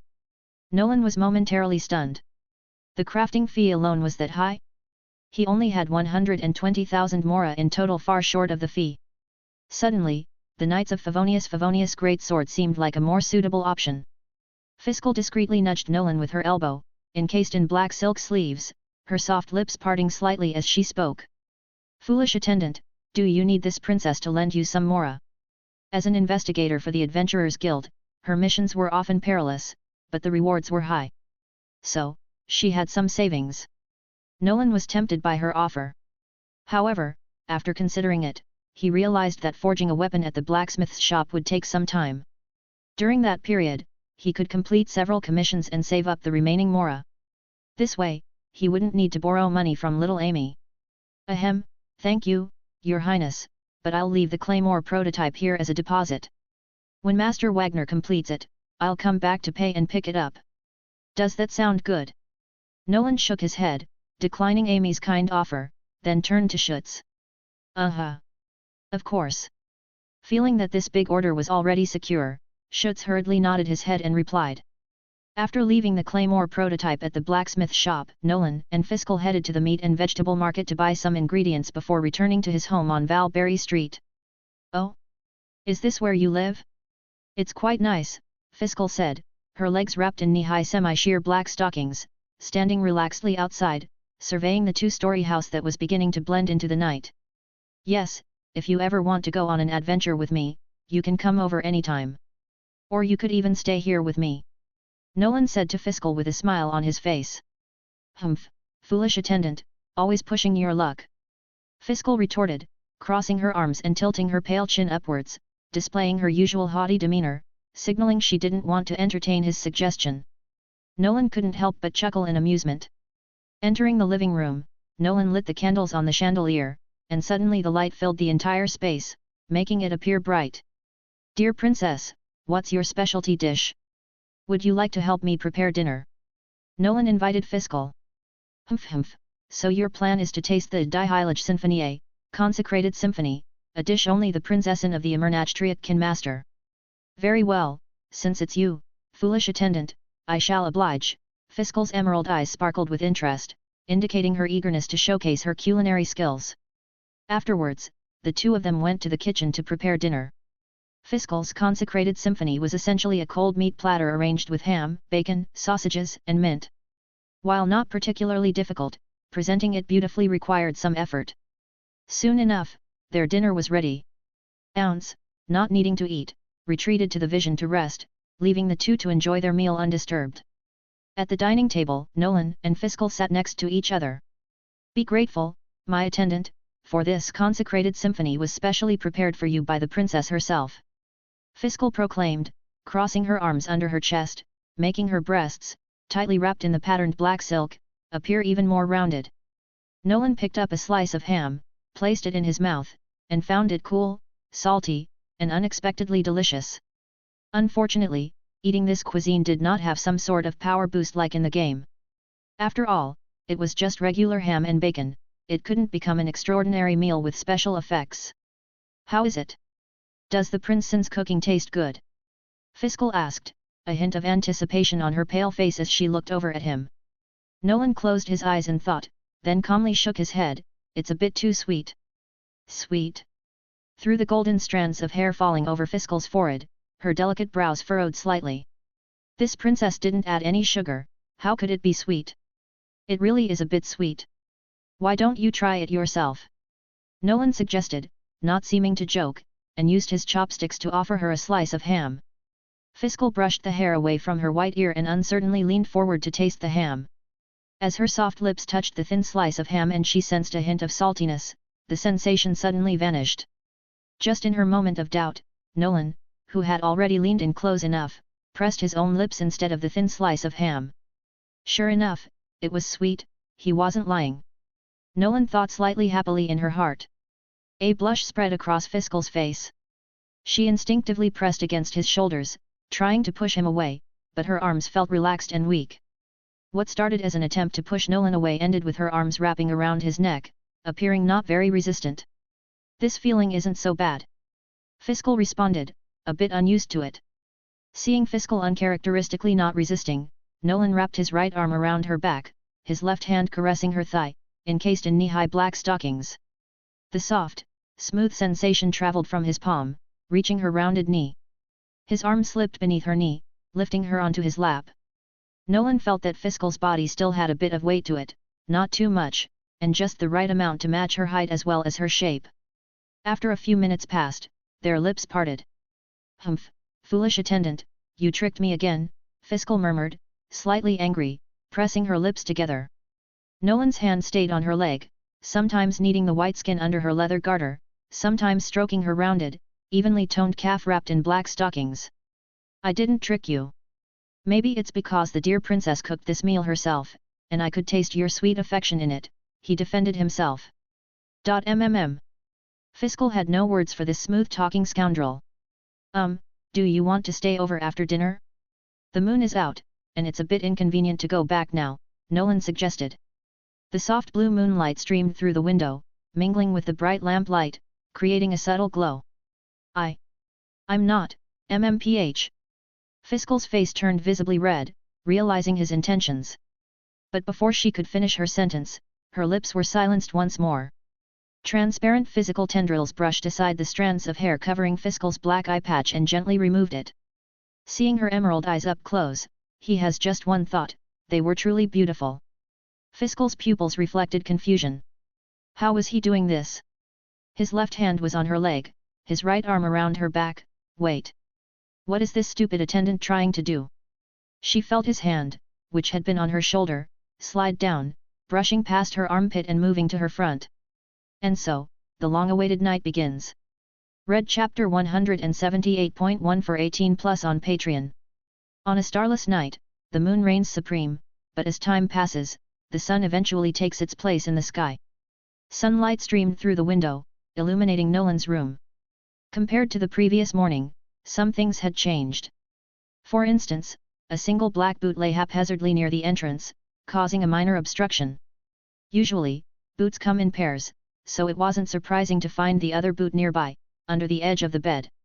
A corner of the blanket draped over the side, touching the boot. Glancing upward, the white blanket was strewn with several items. There were black lace knee-high stockings with leather garters, a purple and black skirt, a black panty, and a pair of long sleeves. These belonged to Fiscal. At that moment, she was sleeping beside Nolan under the blanket. And as for the missing thigh-high semi-sheer black stockings, they were likely still on her right leg. Unfortunately, due to the blanket's cover, he couldn't see them. Already awake, Nolan turned his head to look at the blonde girl sleeping on his arm, thinking, "It's time to get up and make breakfast so that Fiscal has something to eat when she wakes up." After a gentle kiss on her pale cheek, Nolan quickly got out of bed, dressed, and headed downstairs to the kitchen to prepare breakfast. Fiscal, who was still sleeping just now, looked at Nolan who was leaving, quirked her lips for a moment, and imperceptibly spat out the word idiot. She then pulled up the blanket and wrapped herself in it. She decided to take 2 days off from her adventuring duties, not going to the Adventurers Guild for the time being to carry out an investigation mission. A short while later, breakfast was ready. Fiscal, dressed in long-sleeved pajamas with buttons, yawned as she descended the stairs. Her steps seemed slightly off-kilter. "How did you sleep, dear princess? Are you feeling all right?" Nolan asked with concern. "Humph, I'm fine," Fiscal replied, pulling out a chair from under the dining table and sitting down, avoiding eye contact with the impertinent man. "Haha, here, have some porridge." Nolan placed a bowl of lean pork porridge in front of her, knowing her character well and not taking offense. After all, what happened last night was natural, and he hadn't forced her. "I'm going to take on some commissions at the guild later. Want to join me?" Nolan asked, thinking about the mora he still needed for the 4-star weapon. "No, I'll rest here for 2 days. Foolish attendant, you must come back every day to cook for me." Fiscal replied, taking a small sip of the porridge, her emerald eyes gazing at him. "Of course, that's no problem. I'll also prepare lunch before I head out." Nolan happily agreed to this arrangement. Chapter 179, A New Project for Sucrose. After preparing lunch in advance for Fiscal, who was feeling unwell, Nolan went out, walking through the bustling streets and alleys. The brick-paved road had several cracks that had opened up under the long-term pressure from heavily loaded horse-drawn carriages. The nearby buildings had been somewhat damaged by the windstorm a while ago, and there were still construction teams working on repairs. Mondstadt City is very large, and with so much housing repair work suddenly coming up, coupled with the limited number of construction workers available, it would take at least 1 or 2 months to restore the entire city to its original state. After a long while, Nolan arrived at the Fountain Square. Just as he was about to turn right and head down towards the Adventurers Guild, he happened to see several people gathered around the alchemy table, seeming quite lively. The chief alchemist with light golden hair, Albedo, seemed to be painting. Sucrose, who wears glasses, Timaeus, and the captain of the cavalry from the Knights of Favonius, Kea, were watching from the side. Nolan, with his keen adventurer's intuition, sensed that something was happening. Perhaps there might even be a place where he, an honorary knight, could help out.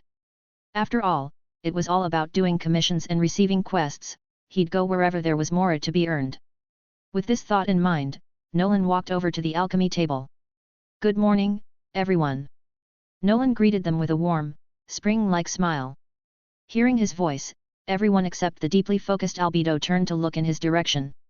Upon seeing Nolan, whom they hadn't seen in a long time, Sucrose was a bit surprised. Timaeus, who works at the alchemy table, occasionally meets him and chats a bit. For example, about the progress of his project of extracting raspberry pigment to make non-fading dyes. "Oh? Isn't this our honorary knight? Did something good happen to you recently?" The cavalry captain Kea joked with a smile on his dark face. "Well, just yesterday while on an adventure, I was lucky enough to get a claymore sword prototype." Nolan told the story of how he had commissioned the blacksmith shop to build the weapon. "I see." Kea nodded, somewhat surprised. Even in the Knight's Order, they don't have many of these weapon prototypes in stock. When he first requested a 2-handed sword prototype for apprentice Knight Noel to have the craftsman build the Favonius greatsword, it was all delayed for a long time before they had a spare one available for her to use. At this moment, Albedo suddenly stopped his movements, looked at the painting on the canvas, and showed a trace of contemplation. "What's wrong, Master Albedo?" Could it be that the dye I developed isn't good? Timaeus asked with a hint of confusion. His non-fading dye had been successfully developed, and the dye Albedo was using now for his painting was the one he had researched. Unfortunately, since raspberries themselves are yellow, the dye he developed is also only yellow. To use it in painting, it needs to be used as a base and then reconfigured into other colors. This, of course, is not difficult for a professional painter like Albedo. Indeed, it can still be improved. However, what I find strange is not this, but rather that I've discovered the rift hound I've painted seems to be merely a hollow form. Even if created, there's no way to study it. Is it really because my understanding is insufficient? Albedo lowered his gaze and fell into contemplation again. As a master in the field of creation alchemy, wanting to create something that doesn't exist in the world is actually not as difficult as replicating something that already exists. After all, the former can be done according to one's own understanding, while the latter requires sufficient understanding of the already existing thing. Faced with such a high-level problem, Timaeus could only scratch his head, completely unable to interject. Painting in Rift Hound? Are you guys researching something? Nolan curiously asked the girl with emerald-colored hair. Ah, yes, Mr. Albedo wants to research methods to counter the corrosive power of those monsters, so he wanted to try to see if he could draw a living one. Sucrose, who wore round semi-rimless glasses on her fair nose, answered with a still somewhat shy tone. I can't believe it's like this. As expected of you, Master Albedo, creating one yourself if you don't have research material. Nolan was stunned for a moment, then felt a bit strange. If you want a live rift monster, why not just go to Wolvendom and capture one? With Albedo's strength, capturing those monsters should be a piece of cake, right? We've already tried that. Ordinary physical restraints have no effect on them as they can traverse through space. Special sleeping drugs are also broken down by the monster blood within them. We currently have no other method, hence this last resort. Albedo shook his head and answered. Also, you're short on Mora now, right? If you can help Albedo capture a rift monster, surely the chief alchemist won't be stingy with Mora, Kaya said with a smile, spreading his hands. Kaya, don't joke around. If even Mr. Albedo finds it difficult, how could I possibly do it? Nolan gave him a helpless look. If his spiritual power were a bit stronger, he might be able to stun them with his intangible spiritual tentacles, but with his current strength that can only bend spoons, it likely wouldn't have much effect on those monsters' consciousness. In addition to interfering with real objects, his invisible spiritual tentacles could also attack the enemy's spiritual consciousness. No need. The reconnaissance company's captain already sent over a few monster corpses yesterday. Although they disappeared quickly, preventing me from thoroughly studying that corrosive power, I already have some clues about how to treat the wounds that their attacks cause, which can't be healed normally. Albedo said, folding his arms. Ever since he saw these monsters, he felt they were very dangerous, and developing methods to counter the power of corrosion is imperative. If one day they emerge on a large scale, it would be a disaster for humanity. Apart from Mr. Albedo, I've also started a new project related to bioalchemy for myself. That is, to develop something like a topical healing ointment that can quickly heal wounds. This way, when someone is bleeding profusely, we can quickly stop the bleeding. Sucrose said with a smile on her white face as she twitched her furry emerald-colored ears. Oh, I see. Nolan nodded thoughtfully. It seems the Knights of Favonius already fully understand the danger of the bleeding hounds. But you're explaining so clearly, is there something you want me to help with? Nolan smiled at the somewhat shy girl. Hehe, you've seen right through me. To develop and produce that kind of ointment, we need a type of fungus with excellent hemostatic effects called Phalanemo mushroom. They can usually only be found in the forest. Since you've come over, can I ask you to go with me? It's just near the Whispering Woods. Don't worry, I'll provide compensation. Sucrose touched her ear somewhat embarrassedly, her fair face showing a bashful blush. Chapter 180, Wind Chime Bird. Sucrose mainly wanted someone to handle any monsters they might encounter, so she wouldn't have to fight and could focus on finding the materials she needed. Of course, no problem. Considering Fiscal was still at home and he had promised to take care of her for the next 2 days, Nolan couldn't take on a commission that required traveling too far. At the very least, he needed to be back by nightfall to prepare dinner. Since Sucrose said it was near Whispering Woods, the distance was perfect, not too far away. Thus, Nolan readily agreed. Actually, I was planning to wait a few more days until I was better prepared before searching for the Phenamo mushroom. But we can go now, thanks to you, Sucrose said, her hands behind her back, looking at the ground. Sucrose has good feelings towards you, obtain 200 affection points. Current affection level, LV.3, 230/300. Seeing the affection notification on his character panel, Nolan smiled. He wondered what ability would be given when Sucrose's affection towards him was at max level. He was a bit excited. After all, Fiscal's Golden Eye of Judgment had proven incredibly useful. The ability to clearly see an enemy's strength had greatly helped him avoid inadvertently provoking powerful foes and getting killed. However, with Sucrose's affection only at level 3, it would take some time to reach the maximum. It seems like he still needed to find more opportunities to spend time with the girls. Heh, looks like you've sorted it out. There's no time to lose, if you leave now, you can be back earlier, said Kaya, the cavalry captain, spreading his hands with a slightly resigned expression. I thought I could slack off today, but Albedo needs my help with some ice element experiments. Just when I was about to head to the tavern for a drink. As fellow knights, we should help each other out, shouldn't we? Albedo said calmly, his expression gentle but rarely smiling. All right, let's head out, Sucrose nodded, starting toward the city gates, with Nolan following behind. Whispering woods. Branches intertwined, forming a dense canopy. Brilliant sunlight filtered through, creating round beams of light. These beams softly caressed Sucrose's pale knee-high stockings, flickering as her legs moved. Ah, Mr. Adventurer, look over there, a vine climbing up that tree. Let's go check it out, Sucrose exclaimed, a look of excitement on her pale face. The Phenamo mushroom, according to Sucrose, was a type of fungus that grew on large green vines, typically appearing 10 to 20 days after rain. In its early stages, the Phenamo mushroom has a green, round cap indistinguishable from a regular mushroom. As it grows, the top gradually splits open like a cross. When fully mature, the vine flower mushroom appears to be turned inside out. Its opened cap resembles a pale yellow flower, which is why it's called the vine flower mushroom or Phenamo mushroom. We finally found the vine. Let's hope we find something useful, Nolan said. He had been wandering through Whispering Woods with Sucrose for quite some time. They hadn't found anything substantial so far. It hadn't rained in over 10 days, so the mushrooms were scarce. Additionally, they served as effective hemostatic agents even without processing. People passing by would typically collect them upon sight. The two of them approached the vine. The shade provided by the trees made the breeze feel refreshingly cool. This vine is too large to pull down. Sucrose, wait here a moment, I'll climb up and take a look. Nolan eyed the green vine hanging from a tree at least 5 or 6 meters high. All right, be careful. Sucrose clasped her hands together, her face flushed with a shy blush as she spoke to him.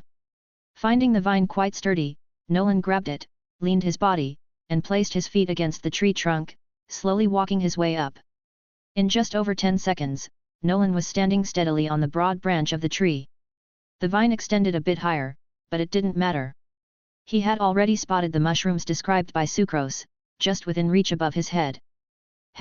Finally found you, Nolan chuckled softly.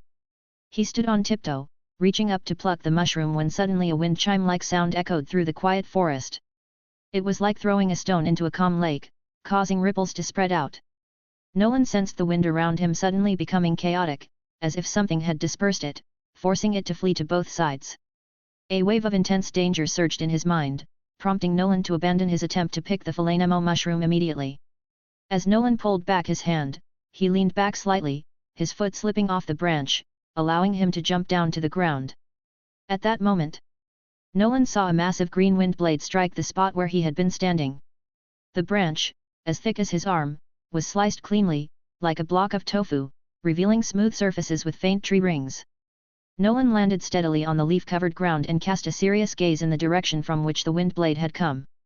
On the crown of a neighboring tree stood a large green bird, about the size of an adult duck, with a long, hairless tail resembling that of a rat. Its green tail ended with a wind chime, which must have produced the ding-ling sound when it moved. What the hell is this? Nolan's eyes turned golden as he activated the Eye of Judgment, revealing the creature's level and weaknesses. Level, 50. That's a wind chime bird, a periodically migrating monster across the continent. Sucrose, an expert in bioalchemy, recognized many of Teyvat's creatures and identified the strange bird immediately. A monster? That means it's dangerous. Even in the game, Nolan had never encountered such a monster, and with a level of 50, it was certainly powerful, and couldn't be underestimated. I think so. This kinds of monsters likes to eat fungus. It might also have its eyes on that trailing flower mushroom and become hostile to us who want to pick it. It must have perceived us as threats trying to take its food, Sucrose explained, adjusting her round, half-frame glasses on her pale nose. Perhaps we should leave the mushroom. We don't know where this wind chime bird came from, but it must be very strong if it survived migration to grow this large. Alright, let's retreat for now. Being 10 levels below the wind chime bird and with it having aerial advantage, engaging it at such close quarters wasn't wise. But I won't forget this attack. Later, once he had put some distance between themselves and the bird, he would show it what a real ambush looked like. Thanks for listening.